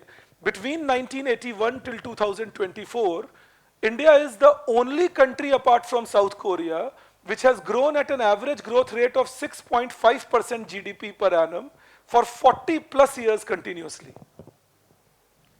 साउथ कोरिया के अलावा किसी कंट्री ने दुनिया भर में यह करके नहीं दिखाया कि 6% प्लस जीडीपी पे 40 साल ग्रो करके दिखाए. हमने ये करके दिखाया है. अभी आपको क्यों बता रहा हूं? जब बोलते हैं विकसित Bharat and India can be a $30 trillion economy, कुछ लोग आपको डिस्करेज करेंगे, बेकार की बात है, ऐसा होगा थोड़े ही. We were a $200 billion economy in 1991. We are a $4 trillion economy today. We have increased ourselves 20 times in the span of 30 years. Why should we not believe that we can increase ourselves another 12 to 13 times in another 30 years? You understand that? So please keep that belief in mind. It is very much doable. We are on that cusp. But surely there are wonderful people around you like China who would not like the nation to believe that. तो वो क्या करेंगे? एक अच्छा bot डाल देंगे X पे, एक बॉट डाल देंगे Instagram पे. उस बॉट का नाम भी खूब अच्छा सा होगा, संजय चतुर्वेदी टाइप से. आपको लगेगा कि आप किसी इंसान से बात कर रहे हैं, लेकिन वो आपको फीड करते रहेंगे. It's not possible, it's very difficult, it may not happen, I don't think it is possible, and you might just feel that आप कह रहे हैं हो ही रहा होगा ऐसा. So please be very careful. India is actually at the cusp of doing some wonderful things, provided we keep the tastes and preferences in the right direction. अगर हमें लोगों का upliftment भी चाहिए, तो growth चाहिए होगा उसके लिए. क्योंकि यही मुझे opposition से दिक्कत होती है. जब वो कहते हैं नहीं, जो लोग अमीर हैं उन्होंने कुछ गलत ही किया होगा. नहीं, कोई दिक्कत नहीं है. आप अमीर घर से आते हैं, बहुत, अगर आप कहेंगे नहीं सर मैं अमीर घर से नहीं आता, आपको पता नहीं है. Maybe few of you might come from a lower middle class India. I'm not disagreeing and I'm not sarcastic at all or not joking. I'm saying it with all sincerity that if you come from a family, mind you, not individual, but if you come from a family where family income is 50,000 per month, then you belong to top 25% of India. You know, we may not be able to realize that. If you come from a family where family income is 1 lakh rupees per month, you belong to top 10% of India. And by chance, if you come from a family where family income is 3.5 lakh rupees per month, then you are in the top 1% of India. तो India के जो top 1% हैं, bureaucrats, professors, वो अपने बच्चों को कह रहे होते हैं नहीं नहीं तुम मिडिल क्लास के बच्चे हो. वो अपर क्लास हैं, रिच हैं, हम इंडिया हैं. हमारा एवरेज इनकम जो है पर पर्सन वो 16,000 रुपीज पर मंथ है, average income. And there are 72% people in India living below that income. So we need to understand that whole story then in that manner, that which country are we belonging to. So again, once the rich realize they are rich, then they will be willing to take more responsibility to help others in developing themselves. हमारे यहाँ rich में realisation नहीं है कि वो rich हैं. मैं कल आपको कल तो संडे है, मंडे को आपको इंक्लूसिव ग्रोथ पढ़ाऊंगा, आपके दिमाग में इसीलिए ये बातें डाल रहा हूँ. तो इसीलिए ग्रोथ बहुत जरूरी है. और जो भी लोग रिच हैं जरूरी नहीं है कि वो बेईमानी करके ही रिच बने हो. Some people have worked hard to become rich, created value to become rich. So if the country aspires to be that, then there is prosperity. If somebody among our youth aspires that, okay, I can be the next Narayan Murthy, or I can be the next Shiv Nadar, then this is something where you start growing good. You know, because then people will aspire that, okay, I can be the next this, and I will change my country's landscape by giving employment to 1,000 people. And let me see what I can do about it. They all started small. They did not start big. But then they grew big by some entrepreneurship. So this is the basic idea to espouse. पर जब आप कहते हैं ना नहीं अमीर लोग हैं, सब अमीरों को पैसा चला गया, गरीब का पैसा अमीर के, आप unnecessary acrimony और animosity create कर रहे हैं एक सोसाइटी के अंदर अपना आग तापने के लिए कि मुझे वोट मिल जाए किसी तरह. You don't bring socialism by making the rich poor.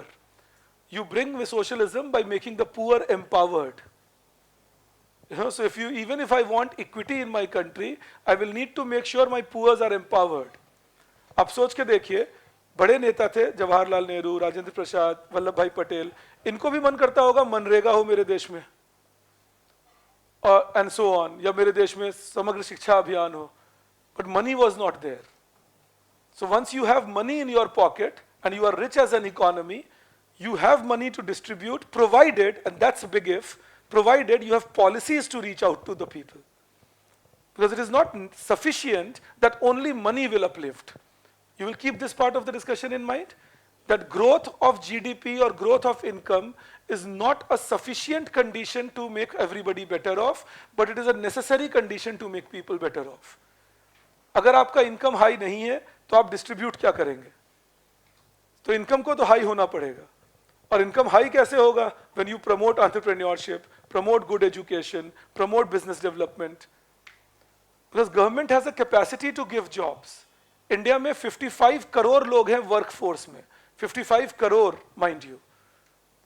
And out of these 55 crore people, only 4.5 crore are working for the government. And when I say government, I mean state government, central government, public sector enterprises. इन सबको मिलाकर 4.5 crore लोग हैं. Rest of the people are working on their own or in the private sector here and there. So government cannot give jobs to everyone in this country. We got to realize that. But government can create jobs by making sure that, again, preferences go towards growth and talk is about prosperity. That is the bottom line. If you don't do that, then people will be in trouble. That is the basic idea. Keep this in mind. I will bring this back for our discussion in a later class also. Okay. Now, I take you further. मैं आपको एक इसमें add story और सुना रहा हूँ. You give a heading. You write exceptions to law of demand. Exceptions to law of demand. Exceptions का मतलब क्या हुआ? The ones which don't follow the law of demand. इसमें दो तरह के goods का नाम आपको पता होना चाहिए. There are two types of goods whose name you should know because that can again be asked in prelims exam. All right. So, right. One is Giffen goods.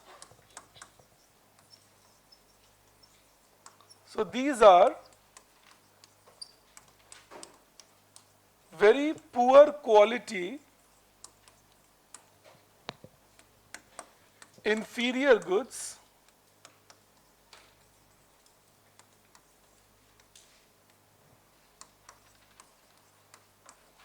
whose demand rises with rise in price and falls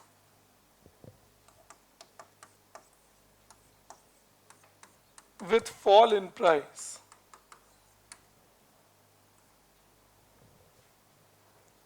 They are very poor quality inferior goods whose demand rises with rise in price and falls with fall in price. इनको discover किया था 1870s में एक British economist थे, उनका नाम था Robert Giffen. So he discovered these kind of commodity. उन्होंने ये होते देखा. उन्होंने क्या देखा? He saw that there was a famine. Famine everybody understands? Akal. There was a famine in Ireland, and due to famine, the price of potato was rising. and still people were consuming more and more of those potato. All right, potato का price बढ़ रहा है, तो भी लोग उसे ज़्यादा demand कर रहे थे. And then when the famine ended and price of potato started falling, people started consuming less and less of potato. So he said, look, such goods show a special pattern. Now, why do they show this pattern? There is a reason. Say if potato is a poor quality potato which people are buying who are very poor and they don't have a choice except that. मान लीजिए एक खराब quality का product है, से खराब quality का rice है, लोग उस राइस को इसलिए खरीद रहे हैं because they don't have a choice to buy something else. All right. Now, what happens is that price of this rice starts rising. So what do people feel? Price of this commodity, which is such a poor quality commodity, is also rising. So there must be something emergency in my economy. I must buy more of it and store it with myself before the price rises further. Do I believe you understand this? कि जब लोग देखते हैं price बढ़ रहा है तो उनको डर लगता है कि अगर इतनी खराब क्वालिटी की चीज का प्राइस बढ़ रहा है तो जरूर कोई इमरजेंसी होगी इकोनॉमी में, तो जल्दी से मैं खरीद के रख लेता हूं ज्यादा, इससे पहले कि प्राइस और बढ़ जाए. So even though the price is rising, people buy more of it. क्यों लोगों को ये डर लगता है? Because they can say problems like famine around them. You see that? So they may react in that manner. Similarly, when the price falls, now think what happens. Suppose I am buying a rice 3 rupees per kg and I am consuming 20 kg of that rice. Now suppose the price of rice falls from 3 rupees a kg to 1 rupee per kg. अब मैं ये realize करता हूँ that I was spending 60 rupees on rice, 20 kg I was buying, 3 rupees per kg. So I was spending 60 rupees on rice. Now the price of rice is 1 rupee per kg. If I consume 10 kg lesser rice, then I will spend only 10 rupees on it. I will be left with another 50 rupees extra, which I can use to buy other good quality products like vegetables or pulses or fruits, etc. You understand that? So what happens? As price is rising, my demand is rising. I'm worried about an emergency.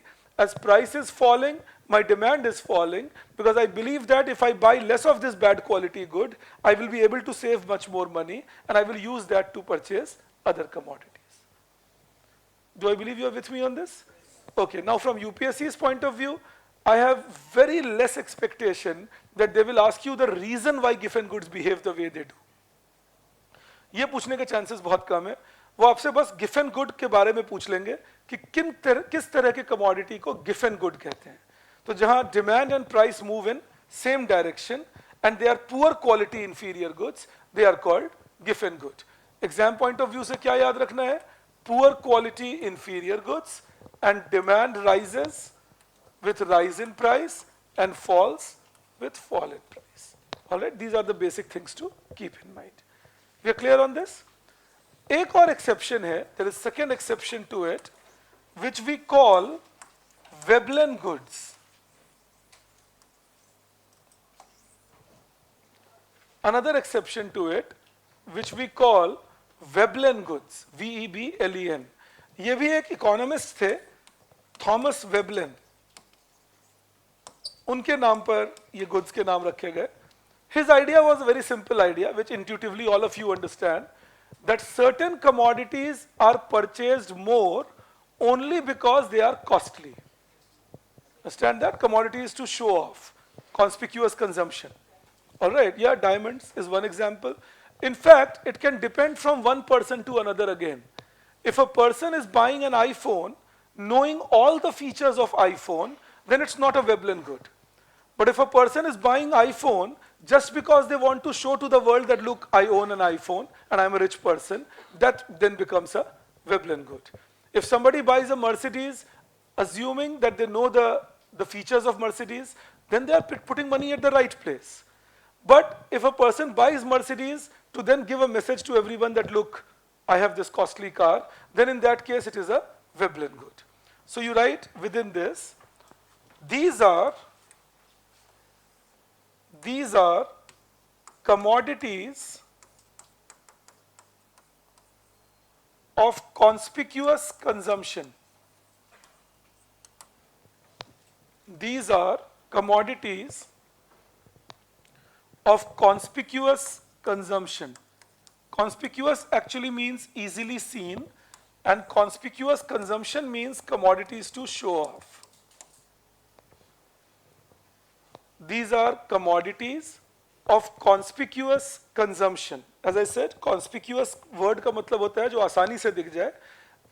Conspicuous consumption मतलब जो show off के लिए आप चीजें खरीदें. And you write, demand for these commodities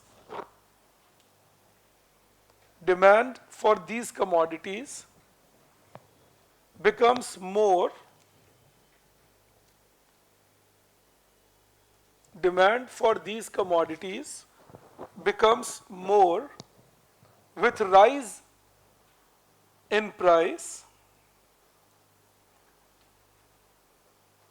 and it falls with fall in price.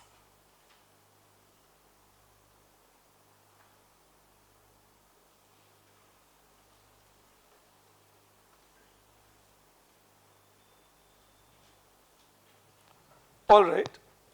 Then you take the next theory now. So this is on demand that you needed to know. What is demand? The law of demand, factors affecting demand, and exceptions to the law of demand. Now you give a heading, you write theory of supply. Now we will approach things. Yes, yes. Right. Then price will rise. Yes, yes. So the sequence is very important. If price rises first, then demand will fall. But if demand is rising, it shows what? There is excess demand for a commodity, and that will push the price levels upwards. No, so law of demand doesn't say demand, quantity is the causative factor. Law of demand says if price becomes more. You understand that? So price is the causative factor when it becomes the law of demand. Alright, ये economics में बहुत जगह आएगा, आप दिमाग में रखेंगे कि एक चीज बढ़ी तो दूसरी घटी, पर जरूरी नहीं कि जब दूसरे बढ़ा तो पहला घट जाए. Alright, so if price rises, demand falls, but then demand rises means there is excess demand and price can rise. तो आप chronology समझ के चलेंगे. Anyways, you take this up, then you write theory of supply, and within theory of supply, I need you to write a statement. You write, supply is the amount of a commodity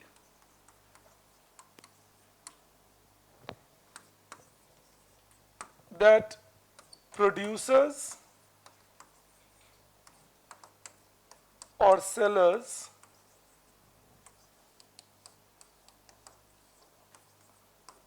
are willing to sell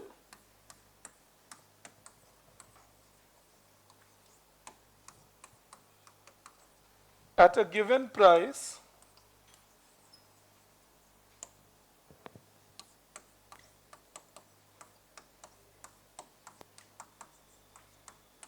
and a given point of time.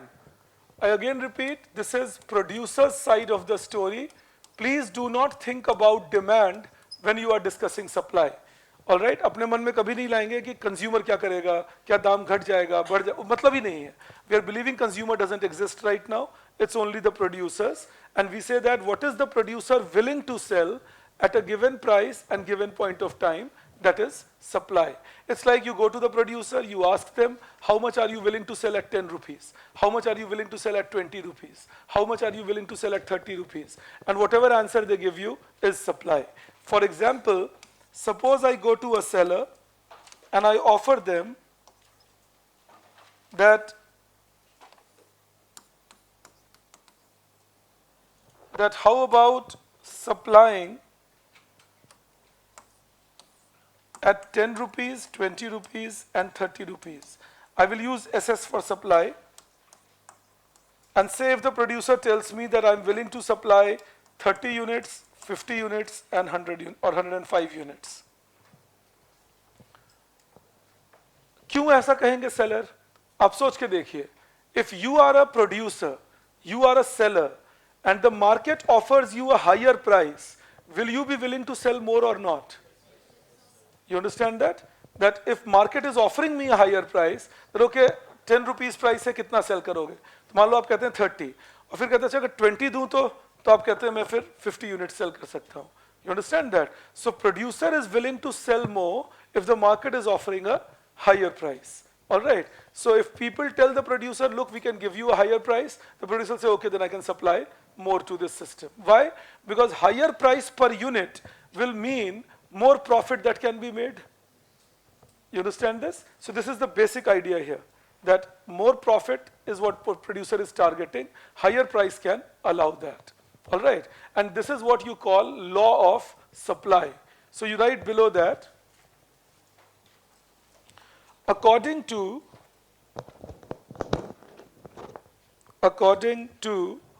the law of supply,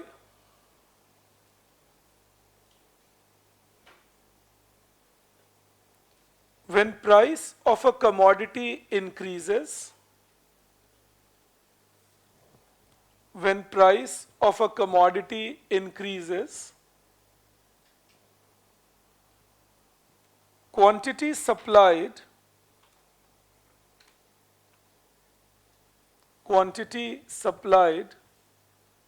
increases, and when price of a commodity decreases,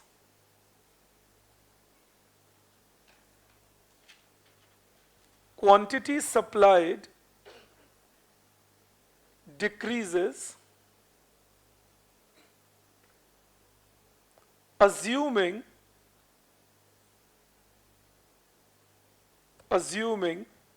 all other factors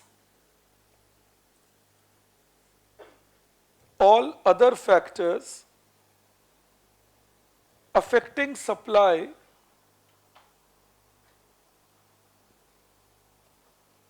remain constant. All other factors affecting supply remain constant. All right?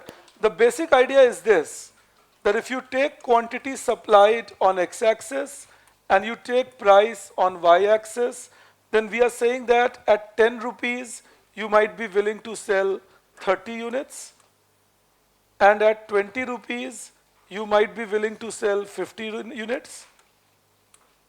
And I join such points, and the curve I get is the supply curve. I hope we are clear on that. And why is it upward sloping? Because of direct relation between price and quantity. That if price rises, quantity will rise. And if price falls, quantity will fall. You understand this? So this is the basic idea of a law of supply or supply curve, supply schedule, and so on.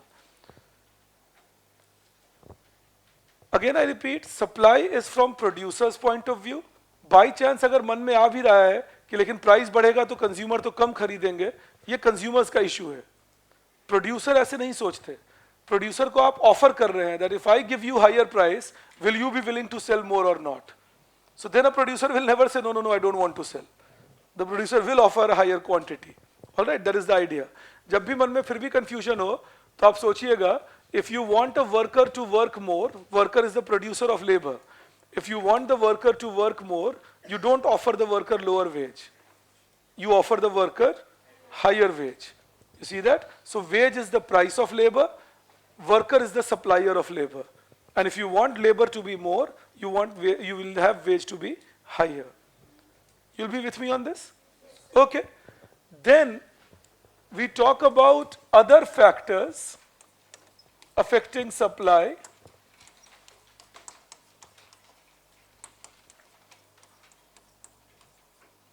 Other factors affecting supply.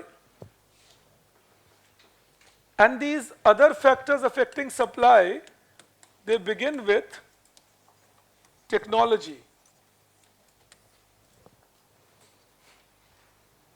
And I'm sure you can give me the answer here. If technology improves, will my capability to supply rise or fall? isn't it? So that is where the idea is that if technology improves,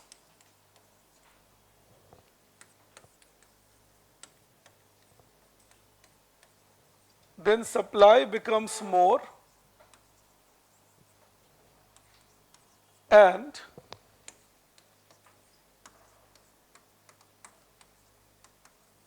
any worsening of technology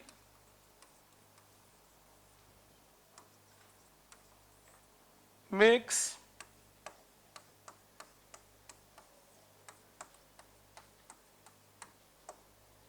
supply lesser. If technology improves, then supply becomes more, and any worsening of technology makes supply lesser. All right? अगर technology improve हुआ, supply ज़्यादा होगा. Technology कम हुआ, worsen हुआ, supply कम होगा. Technology worsening doesn't imply that you will lose your knowledge necessarily. It implies you may lose the capability to use that knowledge. You understand that? For example, Afghanistan in 1970s and Afghanistan in 2020s. So the capability of the country to use technology goes down, so technology worsens. You understand that? That is the basic idea. Okay, then you take second point in that cost of raw material or inputs. Again, you tell me on that. What will happen if raw material becomes costlier? Will people supply more or less? Less, because as raw material becomes costlier, my profit earning opportunities become lesser. समझिएगा एक बात यहाँ, crude oil is a universal raw material kind of, everywhere used as a raw material. So you will see whenever crude oil prices pick up, you will hear news about a supply side effect. The supply becomes lesser. And that is because of the raw material becoming costlier. All right. So you write in that, if price of raw material rises,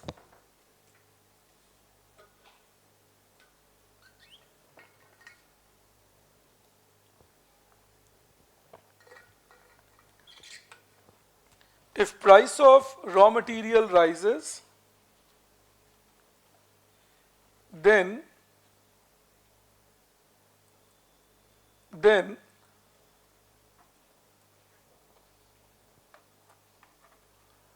it results in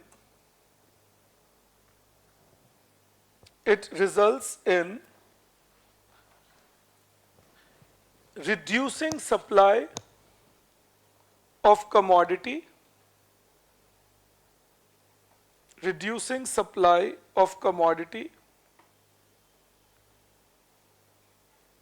and if price of raw material falls,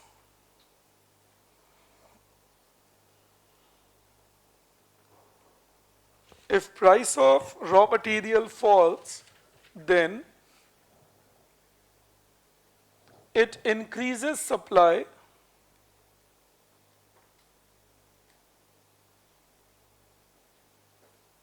of commodity.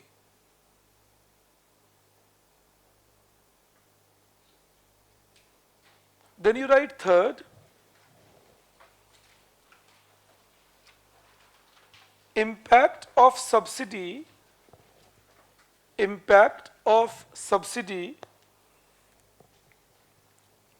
and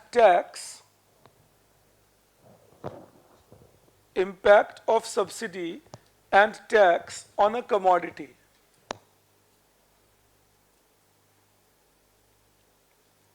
Okay, again you can give me the answer. What does your intuition say?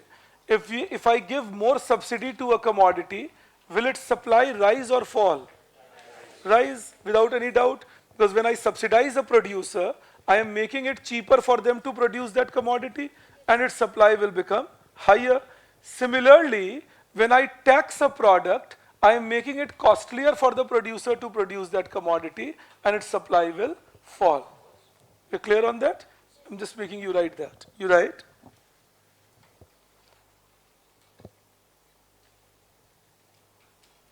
any provision of subsidy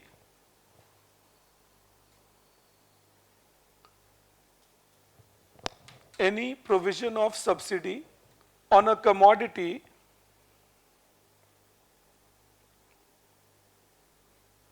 results in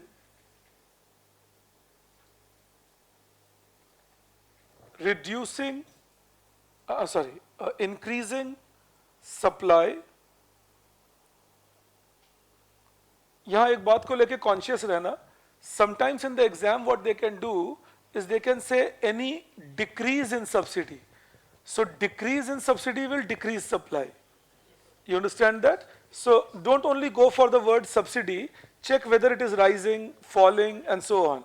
Alright, so if they by chance tell you any decrease in subsidy, then supply will fall. Any increase in subsidy, supply will rise. So one has to think in that dimension. Okay, coming to this, will increase supply, full stop. Similarly, any imposition of a tax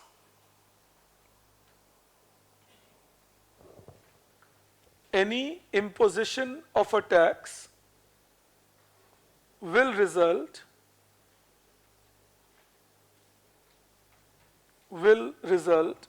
in reducing supply.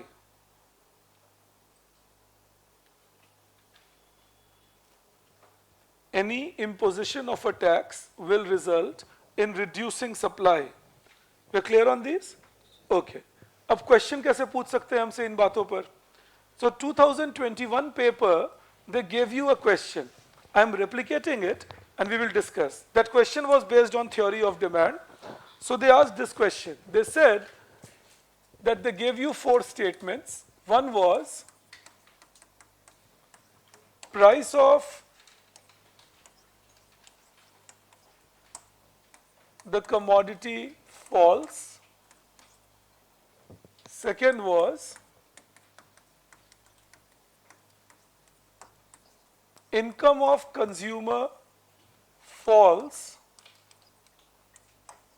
for normal good. Third, price of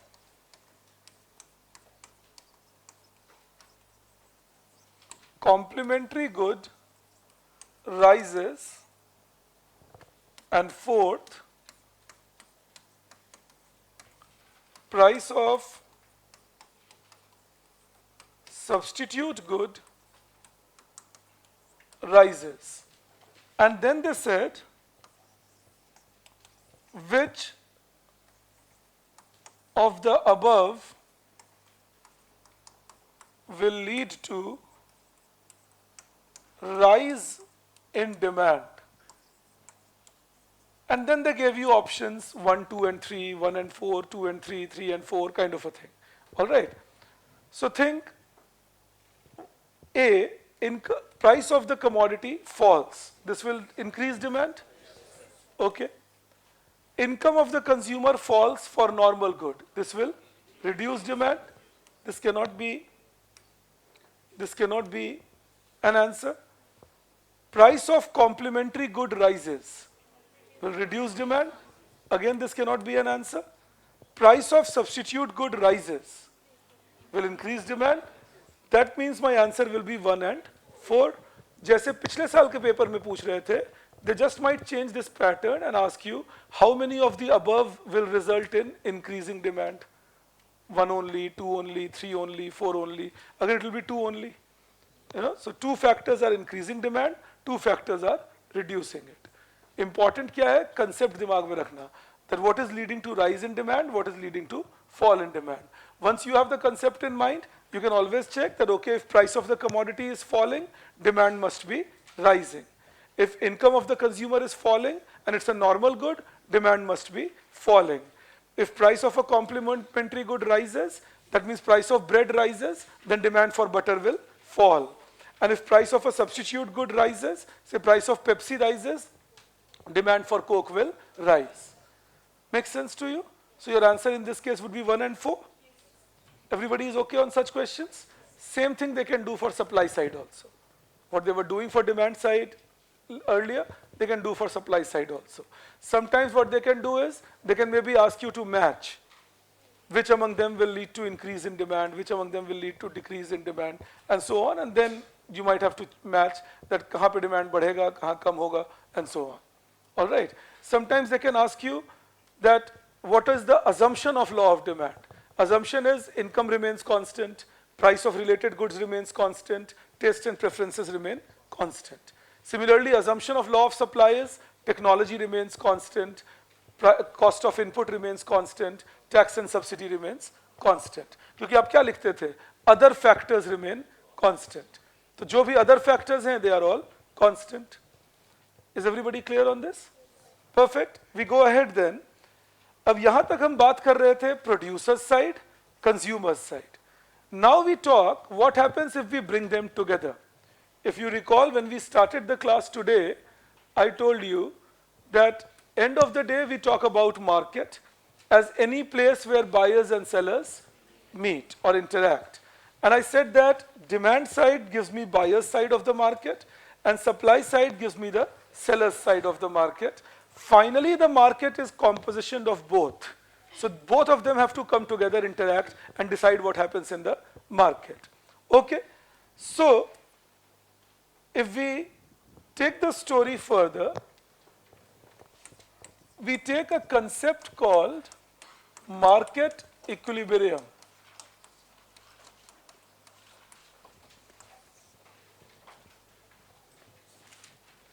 Market equilibrium.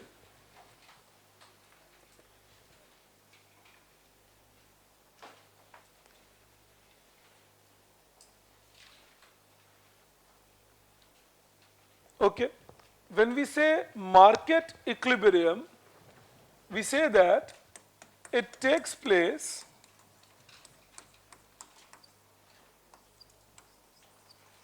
when market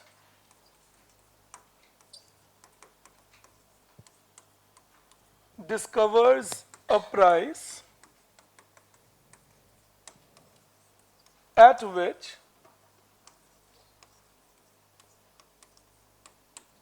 quantity demanded by consumer matches or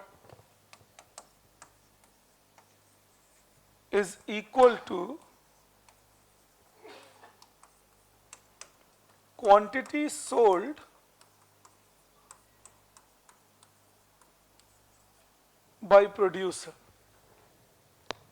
Market demand takes place when market discovers a price at which quantity demanded by consumers matches or is equal to quantity sold by producers. Alright, that is market equilibrium. Equilibrium का मतलब क्या हुआ? Stability, that things are not changing.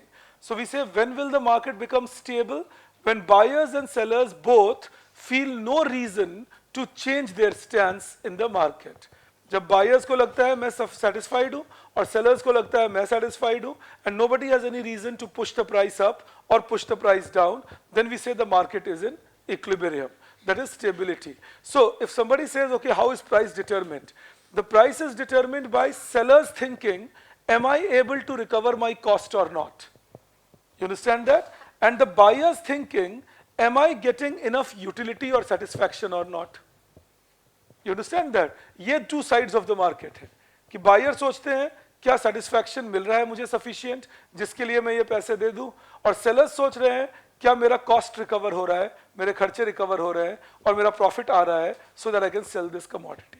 And wherever this interaction completes, we call that as market equilibrium. Okay, so think, when we talk about this market equilibrium, I'm creating a hypothetical table. Suppose I take price 10, 20, 30. Suppose I take quantity demanded as 100, 50 and 10. ऐसा ही कुछ दिया था मैंने आपको आज सुबह. And suppose I take quantity supplied as say something like 30 and 50 and 105. Say this is what I have. Now think, it implies that if I take quantity and I take price, I can draw a demand curve and I can draw a supply curve. So I have a demand curve, I have a supply curve with myself. Suppose करो, मैं अपनी मर्जी से ये choose कर रहा हूँ, but suppose करो, if I choose a price like 30 rupees per unit, how much are the buyers willing to purchase at 30 rupees per unit according to that table? 10 units? मैं कुछ draw करता हूँ, I hope you will understand. It is reflected by this point, no? Point on the demand curve, that when price is 30, quantity demanded is 10. But how much are the sellers willing to sell when price is 30 rupees?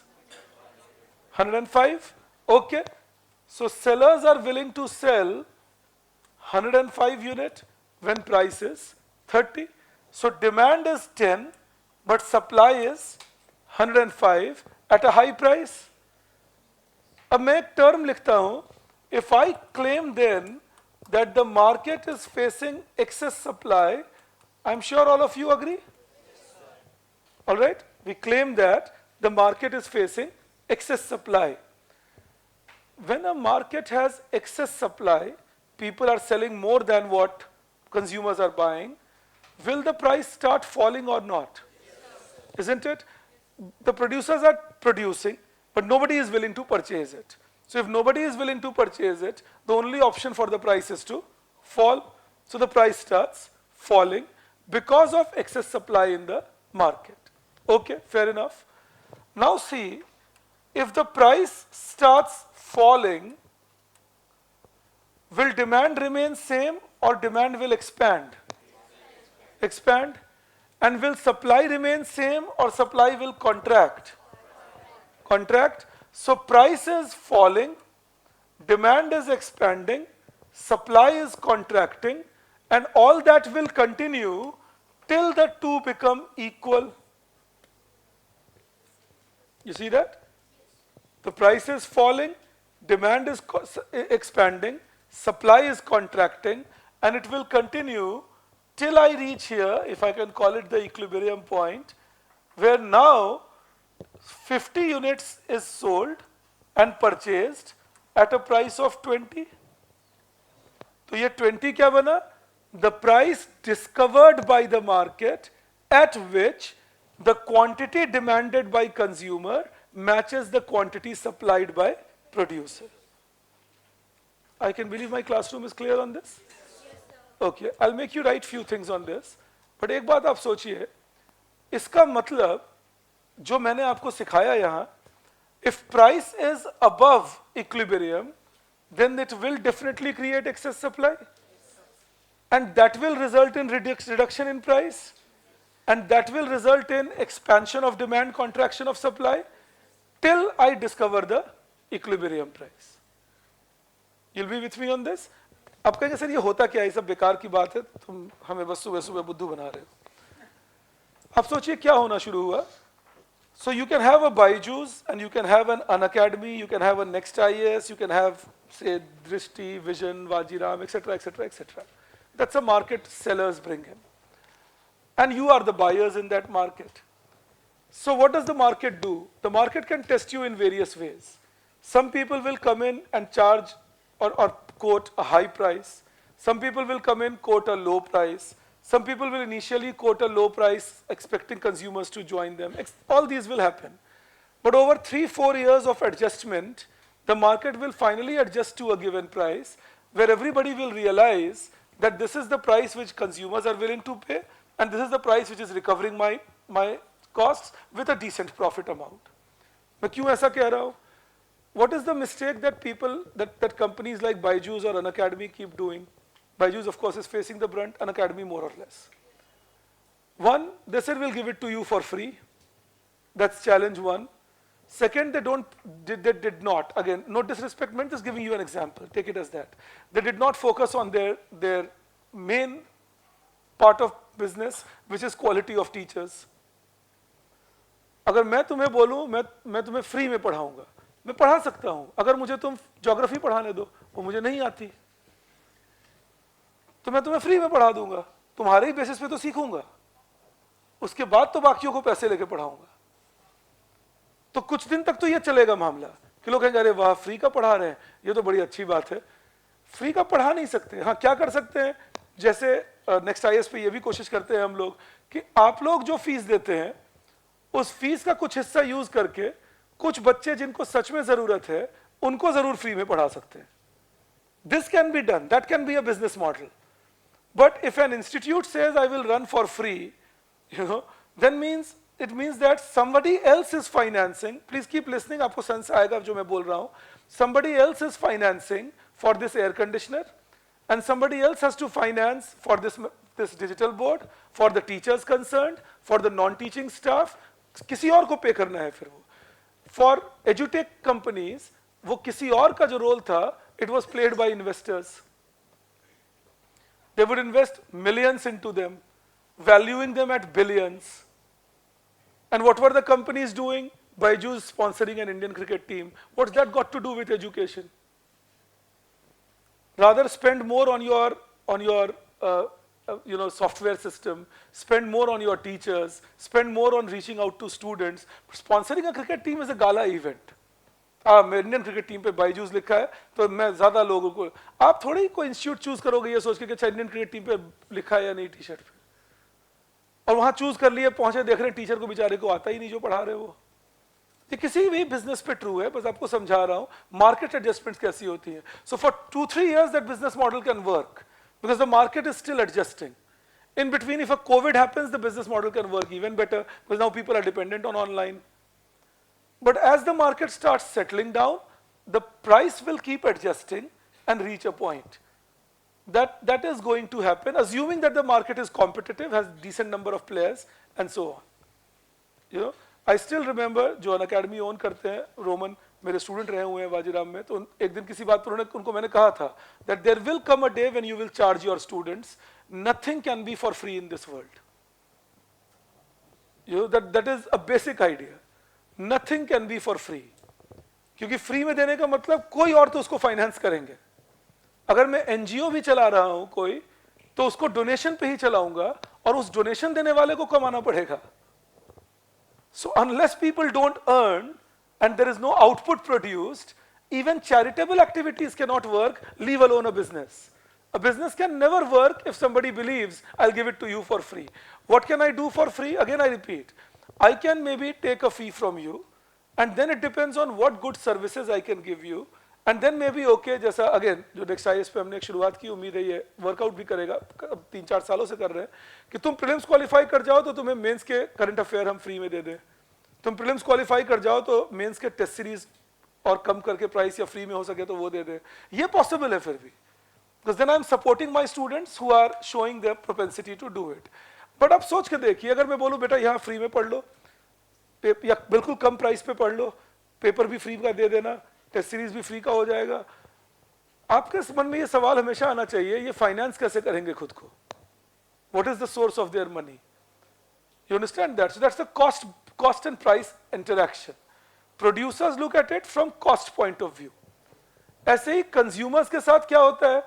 For short term period you can be motivated and then there is a lull. What is that short term? अच्छा जाने दीजिए. The introduction of IPL in India and then the ferocity with which it created a furor and how people would watch it. I'm not saying people don't watch it now. I'm only saying the way people would glue to their television sets at 7:30 becomes slightly lesser as the tournament becomes 15 years old. You see that? That is consumer satisfaction declining by seeing the same thing again and again.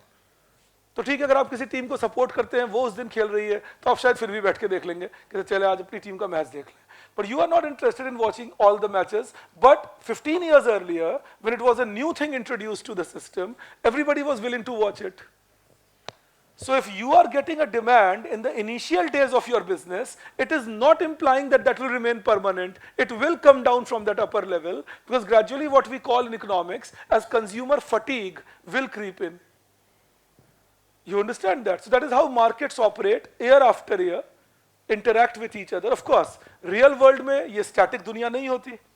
तो कभी income बढ़ जाएगा तो demand curve ऊपर shift कर गया, कभी technology अच्छी हो गई तो सप्लाई कर्व आगे शिफ्ट कर गया. ये सब तो होता ही रहेगा ना. That if technology becomes more, you can supply more at the same price, then supply curve shifts to the right. Am I making sense to you on this? Similarly, if income becomes less, you can demand more at the same price, so this demand curve will shift to the right. All that will happen and keep changing equilibrium.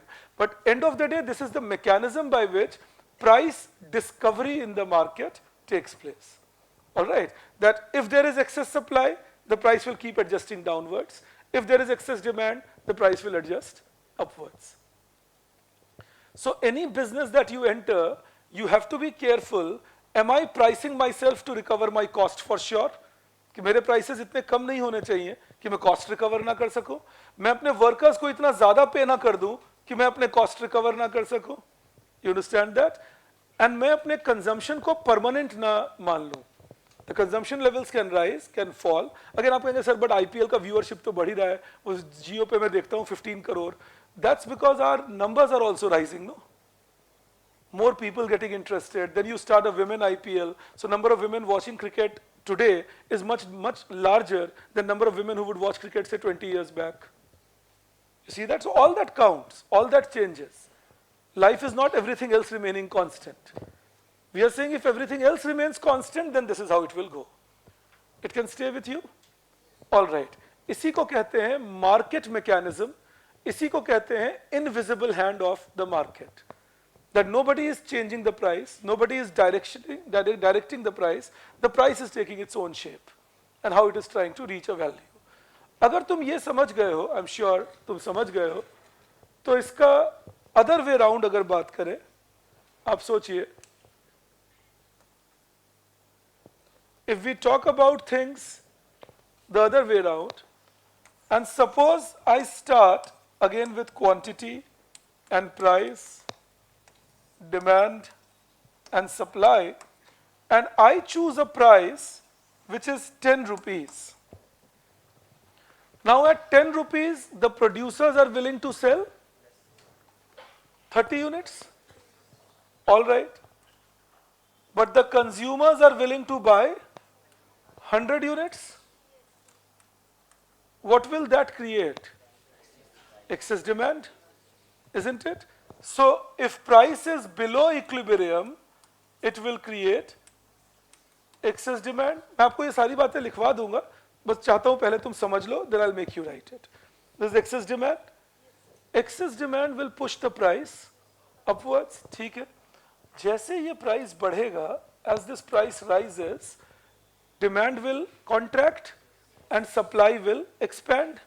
So supply starts expanding, demand starts contracting, and all this continues till I reach equilibrium at a point where price is 20 and consumption is again 50, and this becomes my equilibrium. Moral of the story is, if price is lesser than equilibrium, there will be excess demand. If price is higher than equilibrium, there will be excess supply. अगर price equilibrium से बड़ा है तो excess supply होगा, अगर price equilibrium से छोटा है तो एक्सेस डिमांड होगा. इसीलिए प्राइस को इक्विलिब्रियम पे रखना जरूरी है. अगर आप नहीं रख पाएंगे उसे, अगर आप इंटरफेयर करना रहता है कभी कभी. Sometimes see what are we assuming here, that the market is well informed and everybody has same kind of power in the market. That may not happen. It is sometimes possible that the market has a single seller and the seller is wielding a lot of power and is deliberately forcing the buyers to pay a higher price. That can happen. Then you need a government to intervene. It is also possible that sometimes buyers have more power and they are forcing the sellers to sell at a lesser price. Again, you need the government to intervene. So I'm not at all saying that you don't need a government to intervene. I am only saying government intervention should take care that they do not create a deliberate excess demand or excess supply. आपको example देता हूँ मैं. Covid pandemic के समय our government had put an upper limit on price of medicine and it was creating black marketing of medicine. You see that? अब सोचिए ये cut off levels इतने हाई क्यों चले जाते हैं गवर्नमेंट कॉलेजेस में एट टाइम्स? करेक्ट सिबसीज, all your answers are right. या क्यों चले जाते हैं कॉलेज कट ऑफ हाई? 99%. मैं तो वेट कर रहा हूं 102%. एडमिशन ही नहीं देंगे तुम्हें, जाओ. One big reason is lack of enough colleges compared to the youth who wants to take admission. You know, if I create enough colleges, and when I say create enough colleges, I don't say make new buildings. I can always accommodate some people extra who can study online. I mean, if MIT can teach online, I'm sure Delhi University can. I can also include people, you know, who can be included by teaching in the evenings. Then I increase the supply of college. If I make people teach in the evening, if I create separate faculty for online, it will mean more teachers included, so more employment, and more students accommodated. Then less students will have to go to private universities and pay a bomb to take admission. You understand that? But then if I am apathetic, और मुझे लगता है चलो आना है आ जाओ, नहीं आना है मत आओ, जो प्राइवेट यूनिवर्सिटी जा सकते हो वहां चले जाओ, तो ऐसे ही मैं धीरे धीरे इग्नोर करता हूं किसी सिस्टम को और सप्लाई साइड डिस्टर्ब करता हूं. हमारे यहाँ ये हो रहा है अभी. You know that the supply side is disturbed in education, healthcare, and the costs are rising. But the onus is to increase them. And also remember one thing, we give extra importance to central government. हम हर बात में बोलते हैं central government ने क्या किया. There is a limit there. When you take sectors like education, healthcare, police, water supply, these are all state subject. So it's the state government which will choose what kind of service they are going to give you, which will decide what is the standard of living they create in their state. पर अब देखिएगा अखबारों से लेकर drawing rooms तक state government के chief minister की तो कोई हैसियत ही नहीं बेचारे की. सब कुछ मोदी जी कर रहे हैं, अच्छा भी बुरा भी. स्वच्छ भारत नहीं हुआ तो मोदी जी जिम्मेदार हो गए, और बारिश भी हो गई तो शायद वो रिस्पॉन्सिबल हो गए. But end of the day, the question mark should be on state chief minister. Where are the colleges in my state? Where are the hospitals? अब central government का budget आएगा तो लोग discussion करते हैं, oh central government budget has only 1,14,000 crore for education and only 89,000 crore for healthcare. But why should central government provision more for education and healthcare when they are state subjects? Analyze the state government budgets and see how much has been provisioned for education and healthcare. That will decide whether those people in those states will be able to get enough help or not. पर आप देखिएगा पढ़े लिखे लोगों को भी मैं देखता हूं और ही दुनिया में है. हाँ सेंट्रल गवर्नमेंट खर्चा नहीं कर रही, ओनली 2% ऑफ जीडीपी भी नहीं हो रहा, but it's a state subject finally, and we hardly give any importance to chief ministers. बस जब वो बुलडोजर चला देते हैं तो थोड़ा न्यूज बन जाता है. But other than that we are not giving importance. Doesn't work like that.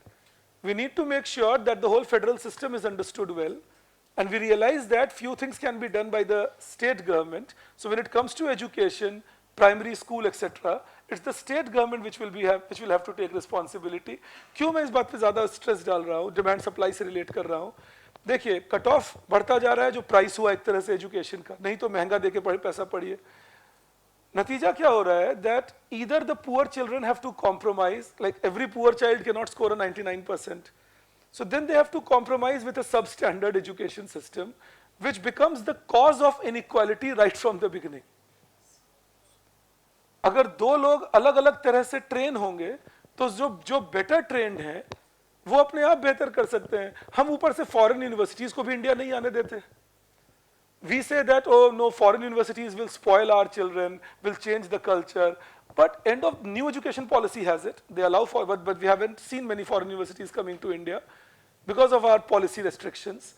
But imagine the children of rich people and upper middle class people can always go abroad and study, no? तब culture खराब नहीं होता. और फिर वो बाहर जा सकते हैं. They can take a very good degree for themselves, come back to India, work well, earn a good money for themselves. मुझे मत देखो, मैं स्कॉलरशिप पे गया था. But if you see that, again, the whole idea of it, then rather than that, allow those guys to come to India, let them compete with some of our good universities, and put the onus on our good universities or the professors, compete with them, and prove your worth. And demote the professors if they are not performing well. It should not only be promotion. Get a feedback from the students. How is this professor doing? Make the professor do at least 2 research papers in a year at least. इतना तो time निकाले, क्योंकि college level पे तो professors बोलते हैं मैं 2.5 घंटे से ज्यादा पढ़ा नहीं सकता, और भी काम करना है. और ईश्वर के लिए प्रोफेसर्स से एडमिनिस्ट्रेटिव काम कराना छोड़िए.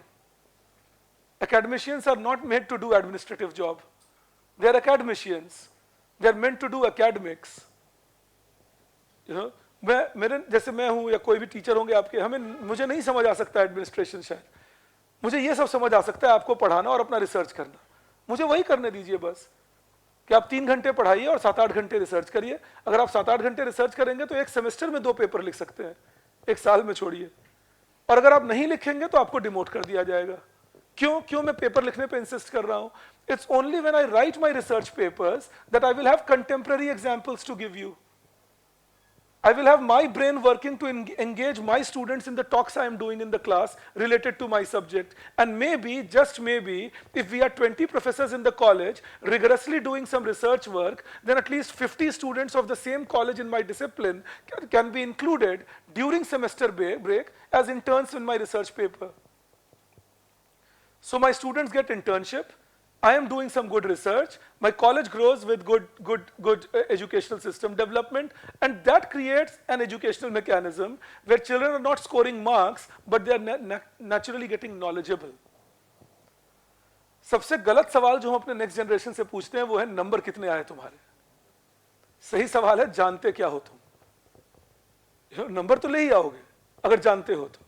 बिना जाने नंबर ले आए तो बहुत खतरनाक है. एक गलत ईगो भी पाल ली है.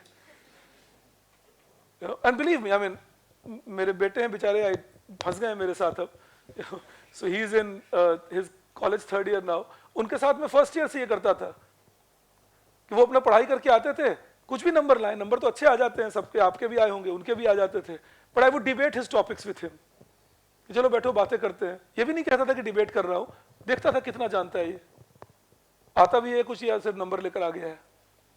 And then I would correct him in some thought processes also if I found something a little shaky. That look, I think this is how you should go. I would suggest 2-3 books to him and give it to him to read. कहते यहाँ पे तुम थोड़े shaky हो, ये किताब पढ़ के देखो, इससे तुम और strong हो जाओगे.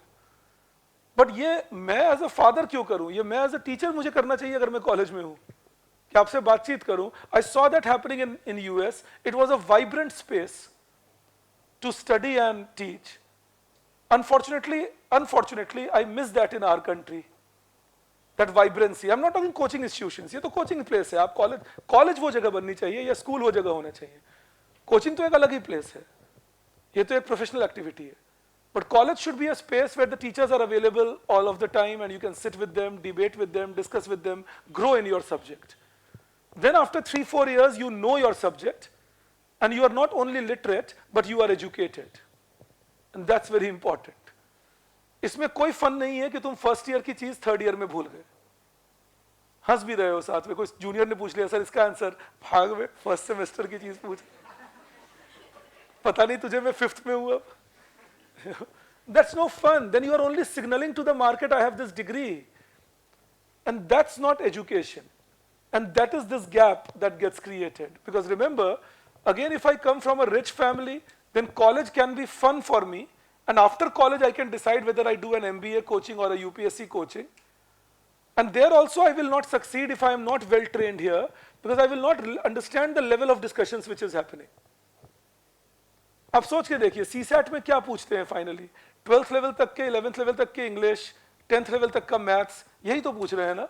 और हमारी ऐसी हालत है कि हम उससे भी डर रहे हैं. तो हम क्या सीखे 10th 12th में फिर, कि हम ये भी डर रहे हैं कि प्रैक्टिस करके भी शायद मुझसे नहीं होगा. ये कैसे हो सकता है? मैं तो 10th 12th पढ़ के आया हूं, या पढ़ के आया या रट के आया, उस पर बात हो जाती है फिर. तो आप समझिएगा मेरी इन बातों को, दिमाग में रखिएगा. That end of the day, policy making has to focus on the qualitative approach of things rather than quantitative approach, then these kind of excess supply in social sector can be controlled. Like whether education or healthcare or so on, that can be controlled. Why? Because you will have better quality people who will be willing to supply it. And that will increase efficiency, create more chances. Okay, why did I say that? Two things. In your answer on inclusive growth, in your answer on inequality in India, in your answer on poverty eradication in India, use these suggestions in conclusion or introduction. जब आप conclude करें, introduce करें, suggestions बोलिए. जैसे अगर तुम inequality पे लिख रहे हो, तो introduce करो. Educational inequality is a root cause of future inequality with respect to wealth and income in any economy. Therefore, if the curriculum and mentorship is designed to make education equitable for everyone, then inequality can be controlled. यही सिखा रहा था तुम्हें अभी थोड़ी देर पहले. You understand that? कुछ समझाना चाहता हूं. हमारी आज दूसरी ही क्लास है. आपके दिमाग में बहुत बातें डालता हूं मैं इन क्लासेस में. This exam you can clear only if you think yourself and independently. And I always believe that our job as your mentors in these institutes is to make sure that we put those seeds in your mind which makes you start thinking. Unless you don't think, when they will mix and match the questions, you will be in trouble.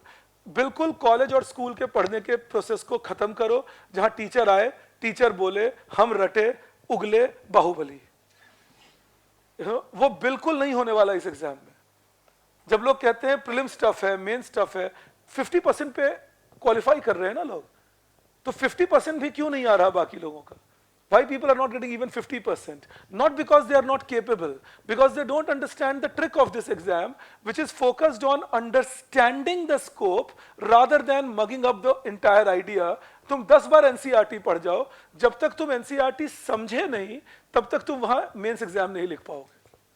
You can read that 10 times. You will have to understand and then interconnect how the NCERT on polity can contribute to NCERT in economics and in sociology and in maybe history and so on. So when you start interconnecting, then you start realizing, okay, it's all connected actually, and then how it goes. तो ये जरूर, अगर आप कहेंगे inequality high क्यों है? क्योंकि education levels weak हैं बहुत जगह, क्योंकि land reforms नहीं हो पाए ठीक से. Land reforms क्यों नहीं हो पाए? क्योंकि जो जमींदार थे, उन्हीं में से बहुत सारे लोग लेजिस्लेटिव असेंबली में बैठे हुए थे और उन्हीं में से बहुत सारे लोग ब्यूरोक्रेट थे. तो दिमाग चलाना शुरू करो. Imagine who would be bureaucrat in 1940s India or 1930s India, because these bureaucrats were the senior people in 1950s. That bureaucrat needed to have enough money to be able to write the civil services exam and be a graduate in this country. And who will have enough money in those days in our country? People who had land.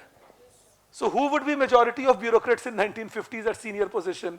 Majority of them would be people with landed background. How do you think they will frame a law which will take away their own land?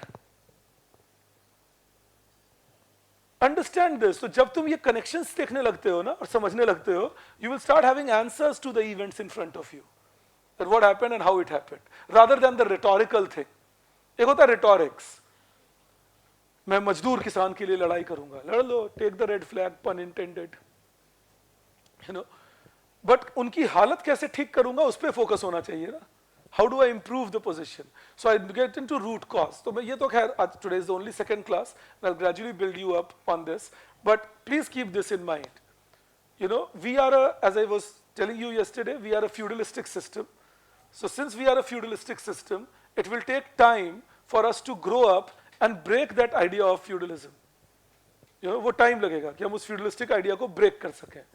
तो वहीं आपके answer suggest करने चाहिए कि वो कैसे हम break कर सकते हैं. अगर तुम इनइक्वालिटी काइंड ऑफ समथिंग पे आंसर लिख रहे हो, ऐसे ही अगर एफिशिएंसी पे लिख रहे हो, then what makes you efficient? Good training, proper infrastructure, good rules, proper governance.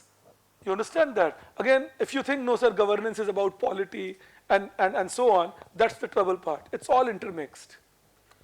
If you develop a good infrastructure, you can even administer well.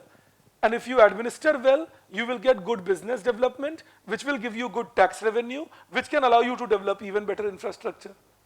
a virtuous cycle you are in. You see that? तो ये छोटी छोटी बातें दिमाग में अभी रखना.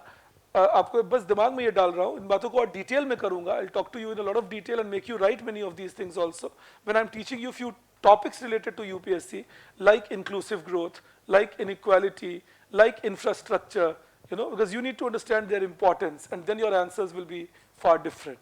Okay, let's see this then. You write below that, मैं आपको इसकी explanation लिखवा रहा हूँ. You write,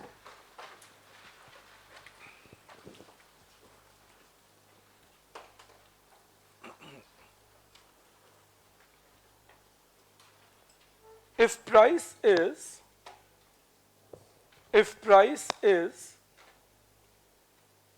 above equilibrium, if price is above equilibrium, then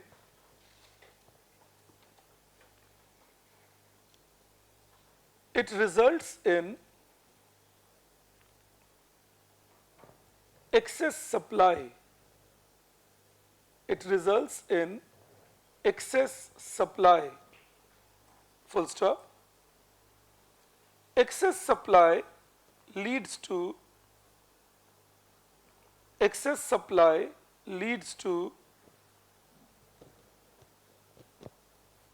fall in price. Full stop.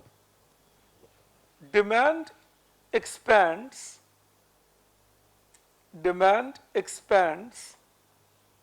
and supply contracts. Full stop.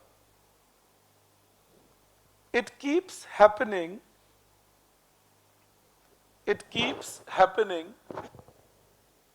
till market reaches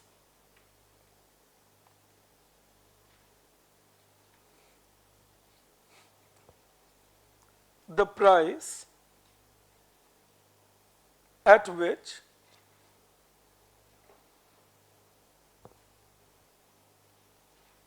both demand and supply are equal. That is, both demand and supply are equal. That is, there is no excess supply.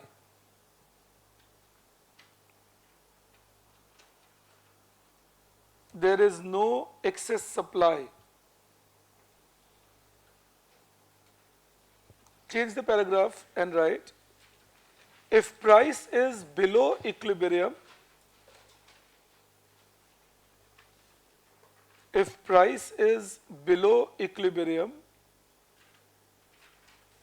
then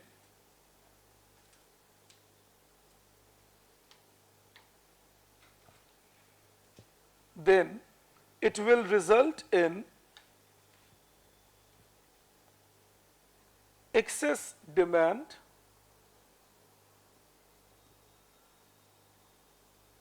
full stop. Price will rise, comma, leading to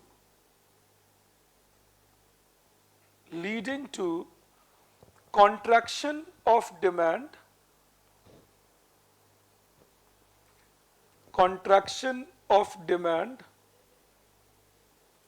and expansion of supply,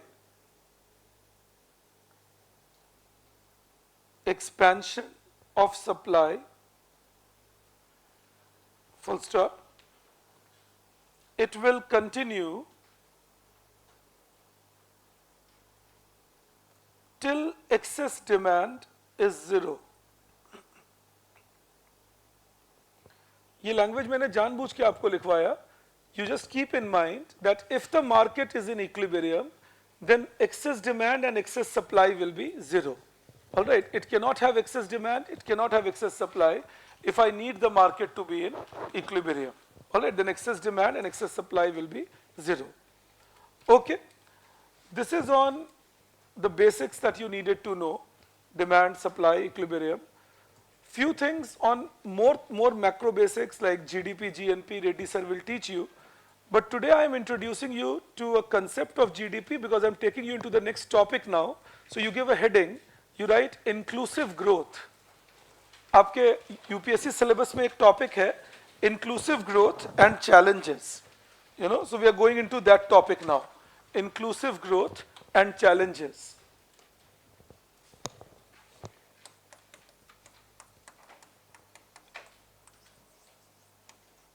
Inclusive growth and challenges. जब आप weekly test दोगे तो मेरी दो बातें ध्यान में रखोगे. Number one, I will be giving you certain questions that we may not have done in the class. The idea is not to test you alone on that question, but idea is to test whether you learn how to leave a question.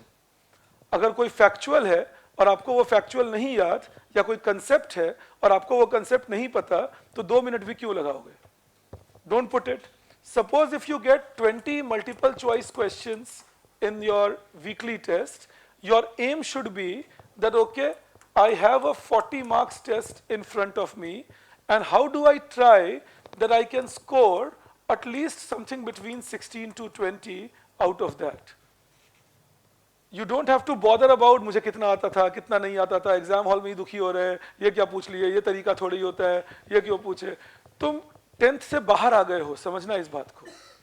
वो 10th 12th की कहानी थी. 12th में मुझे याद है मैं एक फिजिक्स का न्यूमेरिकल सॉल्व कर रहा था. Midway of the numerical I realise अरे वो आंसर नहीं आ रहा जो आना चाहिए. Then I went up, I saw अच्छा ये गलती, हाँ I rectified it, corrected it. वो रटने वाली बात थी. वो हमें 10th 12th सिखाता है कि 100 में 100 लाना है, सब कुछ मुझे आता रहेगा, और अगर बाई चांस कुछ नहीं आता तो बहुत बड़ा कुछ भूकंप आ गया मेरे लाइफ में. ये यूपीएससी में नहीं करना है हमें. They will deliberately set. आप सोचिए प्रीलिम्स का cut off, last year the cut off was 75, 37.5%. The year before that the cut off was 87. Year before that 90. Year before that 92. Year before that 95.5. समझाना ये चाह रहा हूं that the cut off has not even been 50% for prelims exam in the last 6-7 years now. So how do we plan our prelims preparation? By knowing that am I reaching 50 finally, but am I somewhere between 40 to 50 at the moment? So how do I program my mind that even in a paper where I don't know 2-3 things, I can at least score my 45-50%. अब सोचो अगर 20 questions हैं, and if out of these 20 questions you are attempting something like 12 to 14, and even if you are getting 4 incorrect, you will more or less score in this zone. Because if you have attempted 12, you have scored a 24, and then say 14, sorry.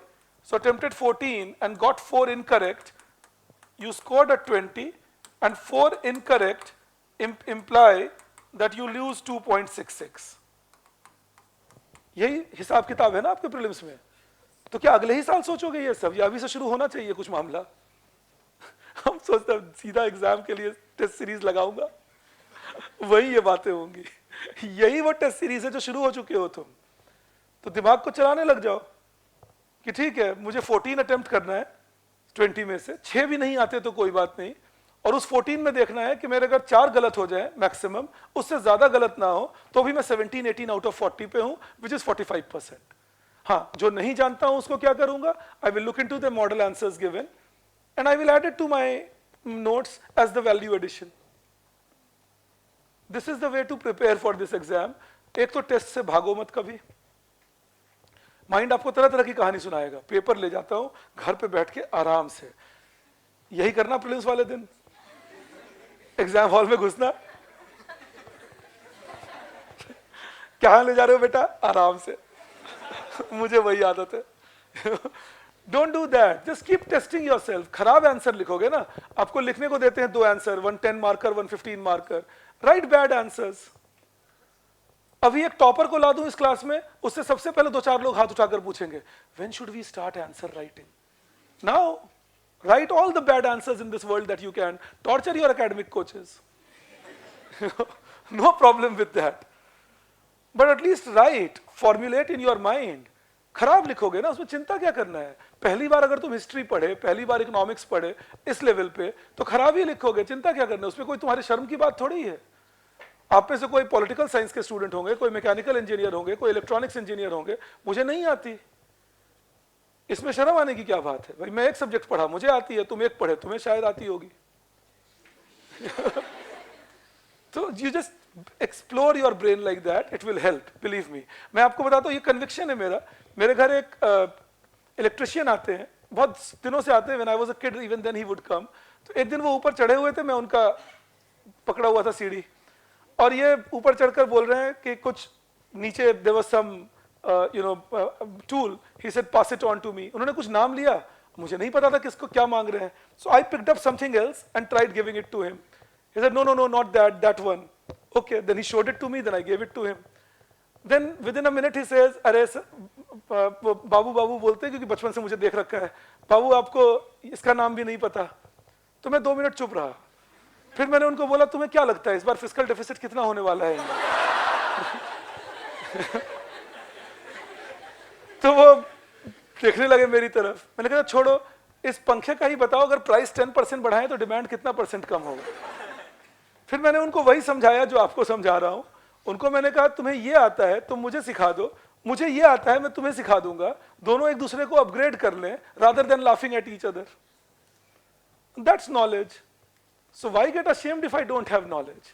So don't even bother, take my words for that. मुझे कोई दिक्कत नहीं होती अगर तुम मुझसे कुछ बहुत बेसिक सवाल भी पूछते हो। लोगों ने तो मुझसे बहुत बहुत बेसिक सवाल पूछे हैं, आपको क्या क्या बताऊं। हाँ, कभी कभी जब आप स्पेलिंग मिस्टेक करते हो वो ट्रबल हो जाता है। मैंने पिछले साल कुछ लोगों को पढ़ाया मत्स्य संपदा योजना, इन्होंने मुझे लिख के भेजा, सर व्हाट इज मत्स्य संपदा योजना? That is not the problem. You know what is the problem? It was 11 o'clock at night, I am seeing this message, I am smiling at this message, looking at it, and I have already told you that classrooms are Las Vegas, what happens in Las Vegas stays in Las Vegas. तो मैं ये बोल भी नहीं सकता हूँ किसी को मैं क्यों स्माइल कर रहा हूँ। मेरे वाइफ मुझे पूछ रहे हैं क्या हुआ, और मैं कह रहा हूँ कुछ नहीं।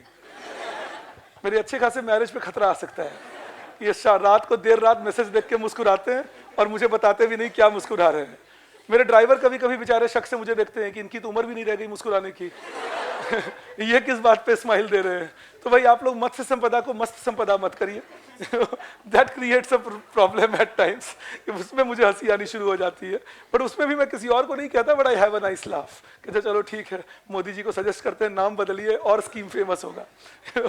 Anyways, coming back to this now, inclusive growth gives you a question every year in your mains exam. Every year it will give you a question. ये आप पक्का रखिए कि आपके मेंस एग्जामिनेशन में हर साल एक सवाल होगा।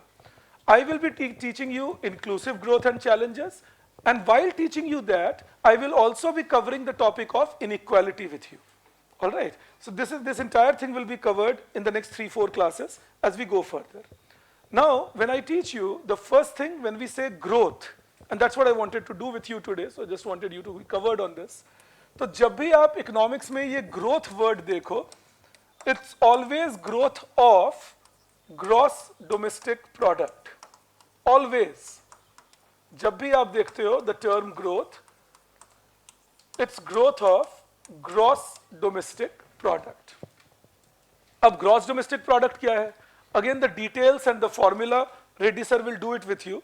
I'm just introducing you to the meaning of it. That what is the meaning of gross domestic product?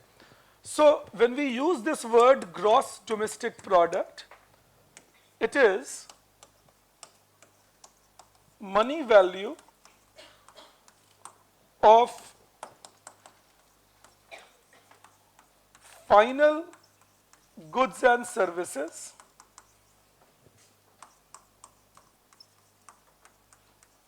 produced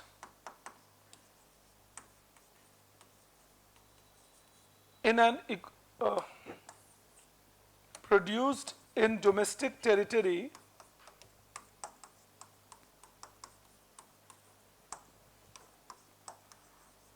of an economy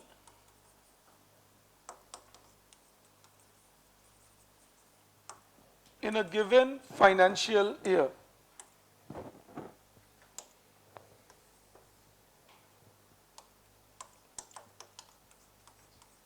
That is what we call gross domestic product. I will teach you inheritance tax, Aman. You will have to wait till I reach there, but the tax that people have to pay if they inherit property or money or any asset from their parents, that is called inheritance tax. But we will discuss the implications as we go further in our discussion. Okay, so we say money value of final goods and services produced in domestic territory of an economy in a given financial year. Understand this now. Financial year is the simplest thing here. That is, in Indian context, it starts from 1st April and ends on the next 31st March. Like right now, we are in the financial year 24-25. All right, it started on 1st April 2024. It will end on 31st March 2025. So whatever production you do in one financial year of final goods and services, that is what we call gross domestic product. Now, okay, so what does that mean? What are these final goods and services? तो दो तरह के goods and services को final goods and services कहा जाता है. One is when we talk about consumer goods and services. So these consumer goods and services are all those goods and services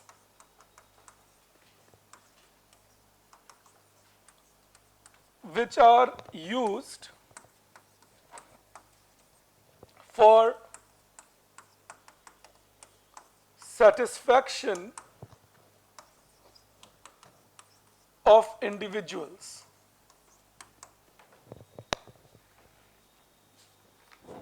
Okay, you have a PSIR open session for optional. It is scheduled tomorrow, 12th May at 10 a.m. by Piyush sir. The venue is main building next IAS. So if you have any queries regarding PSIR optional and all, you can do this class and attend it. Okay. So, इसका example क्या होगा? आप सोचिए, the clothes we wear, the television in our house, refrigerator in our house, car that we drive, all those will qualify as consumer goods. जो electricity आप अपने घर में use कर रहे हैं, आप अपने खाने के लिए किसी होटल में गए, तो वो बन गया consumer services.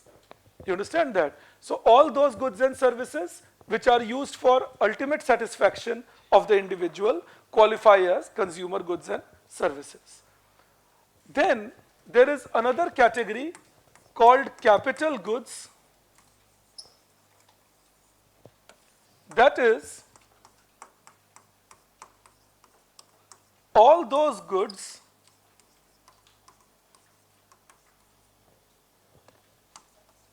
which are used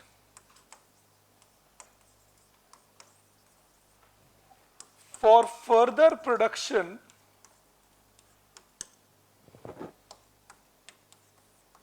of goods and services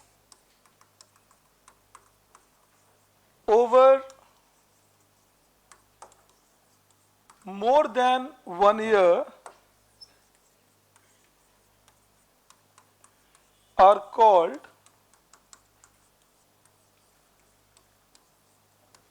capital goods.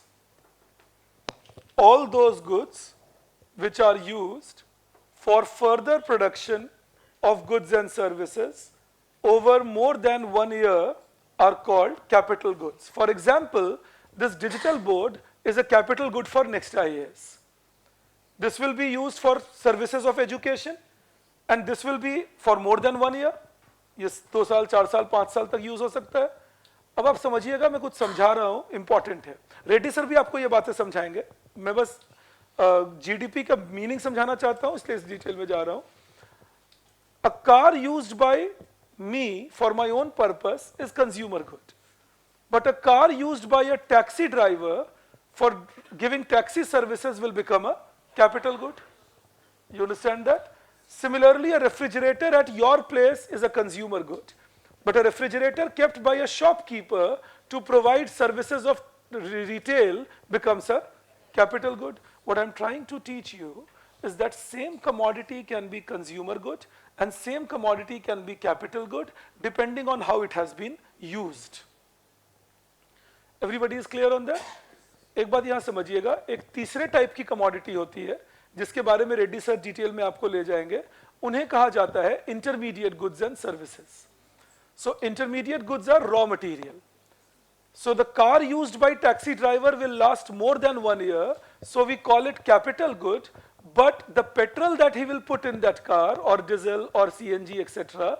will not last more than 1 year. Such production goods are called intermediate goods. Alright, but abhi main aapko un details mein nahi le ja raha, sir will teach you that in detail. Important thing is we don't count intermediate goods as a part of GDP or intermediate services, but we count all money value of total consumer goods and services produced and total capital goods produced to be the value of GDP. Till here you are okay with me?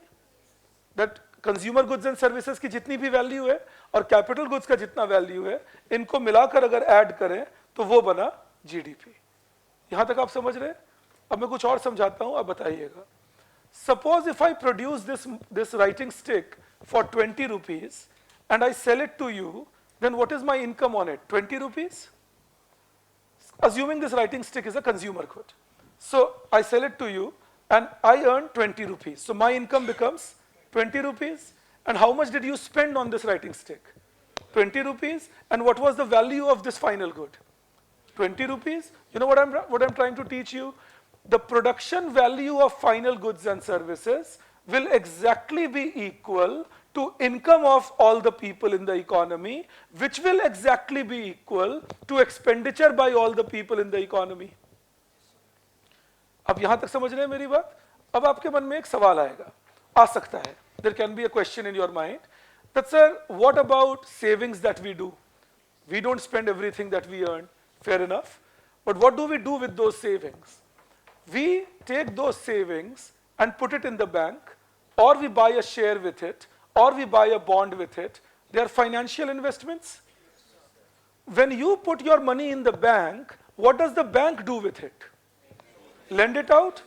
Suppose the bank lends it out to a factory and the factory uses it to buy a machine, then again the savings are used to purchase a capital good. So finally, consumption goods, households consume, and whatever they save will be used for investment. You understand that? So in that case, either you buy consumer good, or you are buying capital good, and that is why total expenditure, total income and total production are always equal to each other. Do I believe this concept can remain with you? इसीलिए जब आप कहते हो what is GDP of a country, ये domestic product का मतलब क्या हुआ, मैं उसे तीन तरह से बोल सकता हूं. Domestic product can be total production of final goods and services in a financial year within the domestic territory, or total income earned by all the people in an economy in a given financial year, or total expenditure done by all the people in an economy in a given financial, but not people but on goods and services in an economy in a financial year. You understand that? मैं उसको income बोलूं, expenditure बोलूं या production बोलूं. Income का मतलब सिर्फ wage नहीं होता, तो इस बात को लेके कॉन्शियस रहोगे. Income means I can be a worker and I can earn wage, I can be a landlord, I can earn rent, I can be a capitalist and give loans to people, earn interest, and I can be an entrepreneur and earn profit. So income is wage, rent, interest and profit. So never think that नहीं profit भी तो कमाएगा, वो भी income ही है. You understand that? So total income, total expenditure and total production, they are all equal to each other, and that within a domestic territory in one financial year is my domestic product. तो फिर GDP बढ़ने पे खुशी होने की क्या बात है? अब मैं वापस आपको, आप समझ गए मेरी स्टोरी यहाँ पे? I'm bringing you back to the idea of inclusive growth, etc. So if GDP growth takes place, why do people get happy? जैसे अखबार में सुबह सुबह उठे, India's GDP growth has increased by 8%. पता भी नहीं होता जीडीपी का फॉर्मूला क्या है, मेजर कैसे करते हैं, फिर भी बस खुशी सी हो रही होती है, कुछ अच्छा हुआ मेरे साथ. कारण है उसका. ये basic meaning of GDP we all know that it's more production, but that is where a faulty thought creeps in. Faulty is the word I am using, but it is a qualified word. What is that faulty thought? We think if GDP is doing well and is growing, then everybody must be getting better off. My country is doing well. You understand that? It is not necessarily true. GDP can do very well with the top 10%, 20%, 30% of the country doing great, and the bottom 70% left out.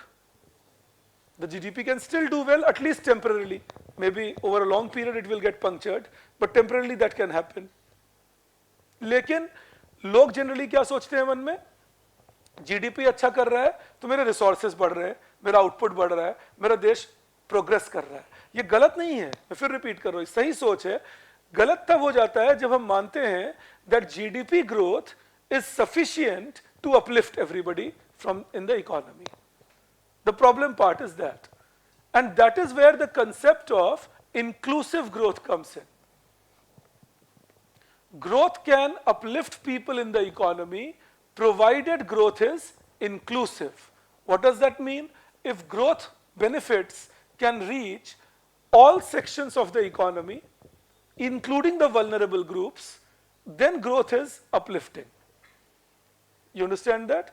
अगर growth होने से गांव का भी upliftment हो जाए, गांव में रहने वाले जो सबसे dilapidated condition के लोग हैं उनका भी upliftment हो जाए, then that growth is uplifting, it is inclusive growth. But if growth is happening and 20% people are earning a lot of money, and due to that growth is recorded at a very fast pace, like I'll give you an example. Suppose India is growing at 8%, but suppose if 90% of this growth or 80% of this growth is because of the top 10% people. तो आप सोचिए अगर India ने $100 billion add किया, मैं ऐसे एक example दे रहा हूं, if India adds $100 billion and $80 billion has been added by top 10% people, then that will mean that the income is getting concentrated in top 10% because the bottom 90% are adding only $20 billion. So it is not that they are not growing. You understand that? मैं क्यों आपको थोड़ी देर पहले कहानी सुना रहा था that the lower middle class of India lives the life of upper middle class today? But why do we see still inequality at a high level in India? Because rich have become richer at a much faster pace in India compared to what poor have become rich. एक dialogue नहीं मानोगे, मेरे कुछ दोस्त हैं on the left side of spectrum, एक मेरे साथ मेरे घर पे भी रहते हैं, उन लोगों का एक फेवरेट डायलॉग होता है, rich are becoming richer and poor are becoming poorer. That's a wrong statement about India. The recently published consumer expenditure survey in any case says it, and people who do economics should in any case know it. Rich are becoming richer in India and poor are becoming richer in India, but the rich are becoming richer at such a fast pace that you see some gross inequality in India. So it is not that poor are worse off compared to what their parents were living, then poor become poorer कहोगे ना, कि अगर मेरी living standard मेरे पापा से खराब हो जाए, तो मैं poorer हो गया. But my living standard is improving as a poor, but the richest living standard is improving at an even faster rate, and that creates lack of inclusion. Because then what happens is the benefits of growth are suboptimally distributed. That some people are getting huge benefit out of it, but then there are many others who are not getting as much benefit out of it. Do I believe this can stay with you at the moment? Okay, why is all this important? It is all important because ultimately why do you make your policy mechanism? How does a government justify itself? They justify themselves by saying we are for the welfare of the people. So these things become the method by which we check whether welfare is happening or not. Now please correlate it to what I was telling you in yesterday's class, that inclusion or upliftment requires empowerment and not charity. Because charity cannot help beyond a point. It will keep you dependent. But if I empower you, then you are empowered forever. You will take care of yourself. So inclusion should focus on that. Inclusion should not be focusing on charity. अगर opposition party अपने manifesto में लिखते हैं, Congress party लिखे, हम जब आएंगे rule में तो bottom 20% महिलाओं को 1 लाख रुपया हर साल देंगे. ये 8,000 रुपया महीना होता है. ये इतना बड़ा अमाउंट है जो हमारा बॉटम 10% अर्न ही नहीं कर रहा, तो आप इनको कह रहे हैं काम मत करो, हम आपको ये पैसा देते हैं. इनमें इनके हस्बैंड भी काम करने छोड़ने की हिम्मत रख सकते हैं. आप समझिए ये बात. अच्छा, आपको मैं एग्जांपल देता हूं. देयर विल बी, आप तो अभी स्टूडेंट लाइफ में हैं तो खैर अलग लाइफ है, बट आप जब घर पे होते हैं, when you are at home, there may be people coming to wash utensils and clean house, and their husbands may be working elsewhere, you will see that the entire family income is around 15-20,000 rupees. If you tell this family that we will give you 12-13,000 rupees without doing any work, you're incentivizing them sometimes not to work. If someone says, no, sir, that will not happen, it is possible that they will feel very empowered with this extra money and they may go ahead and work more. Possible, but that's exactly what should be tested before we introduce such a big scale policy, no? बिना ठीक से test किए Covishield दे दिए, देखो क्या क्या हो रहा है. But anyways, so unless you are not testing things, and doing it, you are not even realizing what deep soup you might put yourself in. कि आप कौन सा खतरा ले रहे हैं पॉलिसी में एक्सपेरिमेंट करके, ये आप जानेंगे भी नहीं. पॉलिसी कभी भी एक्सपेरिमेंटल नहीं हो सकती. Policy has to be well thought of. जब पॉलिसीज वेल थॉट ऑफ नहीं होते हैं तो ही हम डिमोनेटाइजेशन करते हैं. It's a bad idea to make a policy like that. अब उसके बेनिफिट लोग कही देते हैं कि नहीं डिजिटलाइजेशन हो गया, बट पर्पस तो ब्लैक इकोनॉमी कंट्रोल करना था ना. हर चीज का कुछ ना कुछ बेनिफिट होगा, ये हमेशा दिमाग में रखिए. If I cut my legs I will reduce my weight, but that doesn't mean that I go ahead and cut it off. I need to make sure that I make policies which are vibrant and which can last longer, and I can do mistakes in that. And what is again, अच्छा एक चीज और भी दिक्कत है अखबारों की, ये तुम लोग कॉन्शियस रहना. GST is a good policy, but how do I prove it is a bad policy? By comparing it to the ideal world. Anything compared to ideal world is bad. Always compare what is to what was. If what is better than what was, it's a good situation to be in. If what is worse than what was, अगर कोई बोलते हैं GST तो खराब tax है, अगर GST खराब tax है तो GST के पहले जो था क्या हम उस पर जाना चाहेंगे? तो आंसर है बिल्कुल नहीं. Because GST में तो 5 रेट है all over India, 0, 5, 12, 18 and 28. पिछले वाले टैक्स में तो 33 रेट्स थे and different rates in different states. So it was a worse indirect taxation compared to GST. So comparison अगर करना है तो ये करना पड़ेगा ना कि पहले क्या था अब क्या है. अब कोई बोले नहीं perfect tax तो ये होगा. Definitely the aspiration can be to reach there, but that cannot become the reason to junk what is good because it is not the best. Do I believe I am reaching you on this last line? There is a typical theory in economics actually. Don't reject the good for the sake of best. Accept the good because it is improving you.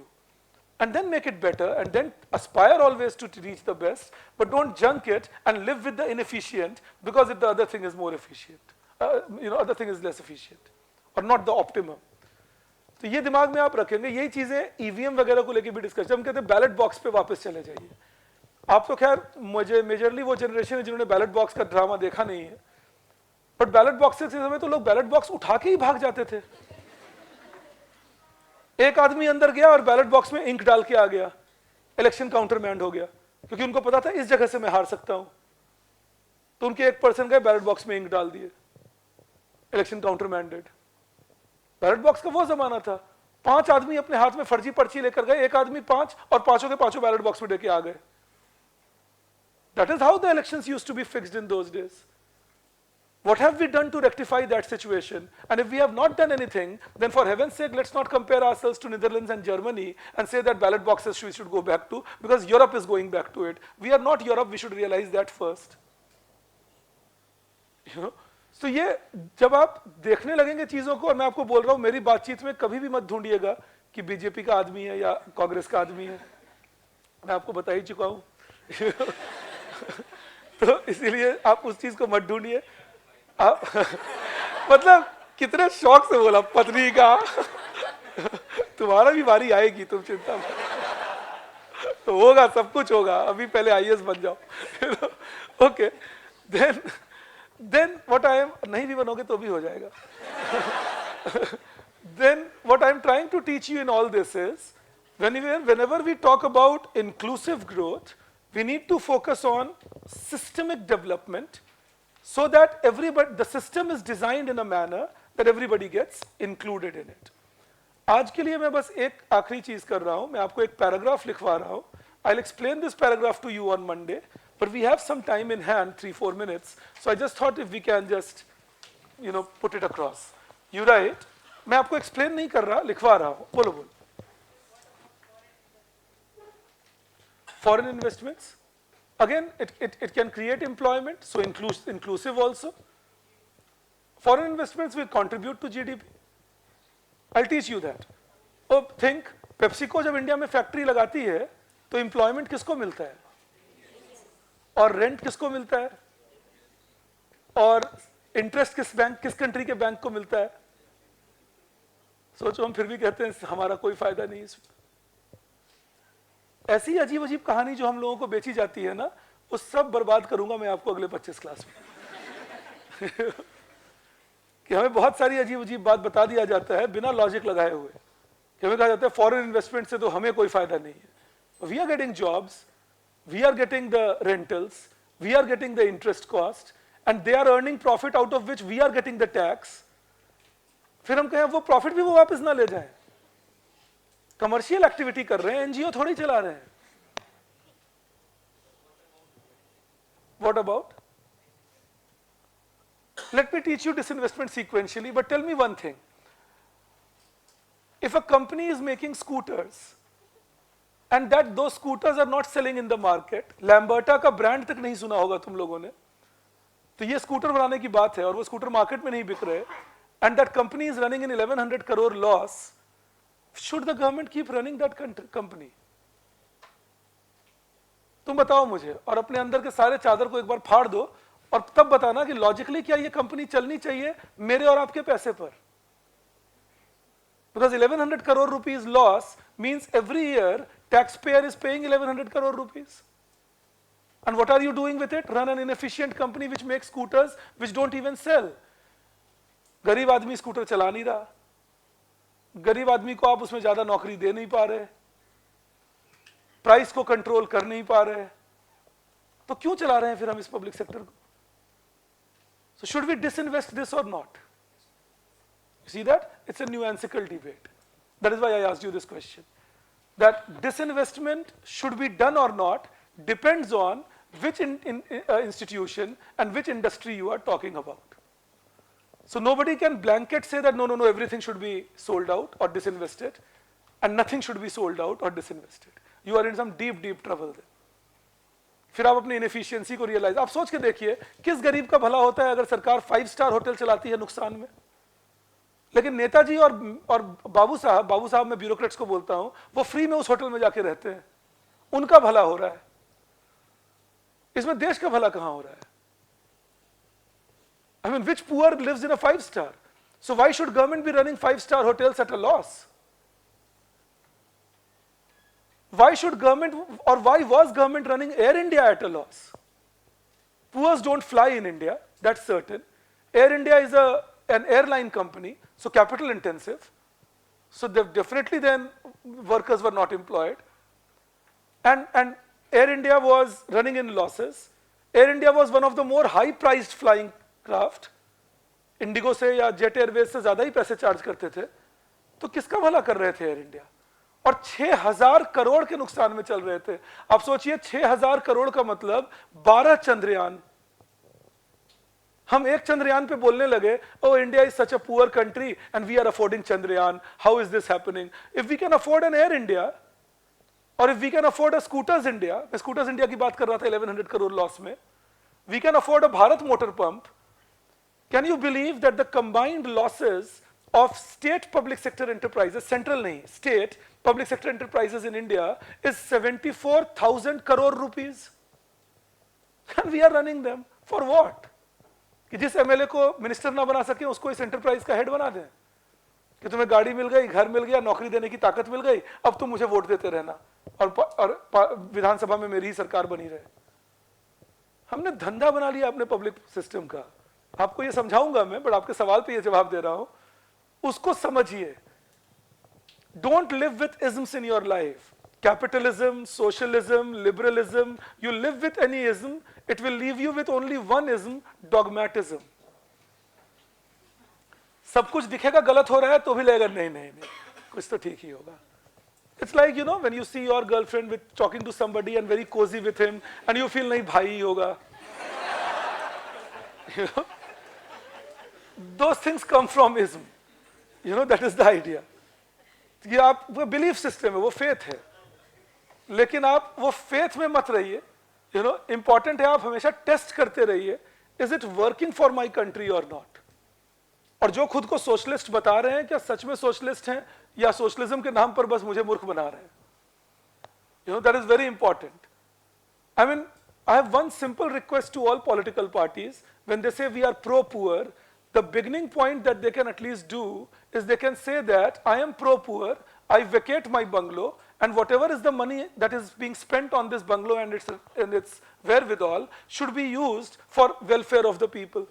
And all my party members are doing it. Well, they live in bungalows, they move with 2 cars in front, 2 behind them. And they say they are pro-poor. That's a very interesting pro-poor, no? So understand that. हमेशा जांच करते रहो कि मैं अपनी सोच में हूं या कोई मुझे मूर्ख तो नहीं बना रहा है. और वो तभी पता चलेगा जब डिटेल में जाके चीजें पढ़ोगे, जानोगे. और वो हम लोगों का काम है, वो तो मैं कर ही दूंगा. खैर, मैं ये कंप्लीट कर लेता हूं. अच्छा, आगे बढ़ गए. चलिए, फिर आपको मंडे को ही ये कंप्लीट करूंगा. आप एक हेडिंग बस दे दीजिए वहां, difference between growth and inclusive growth.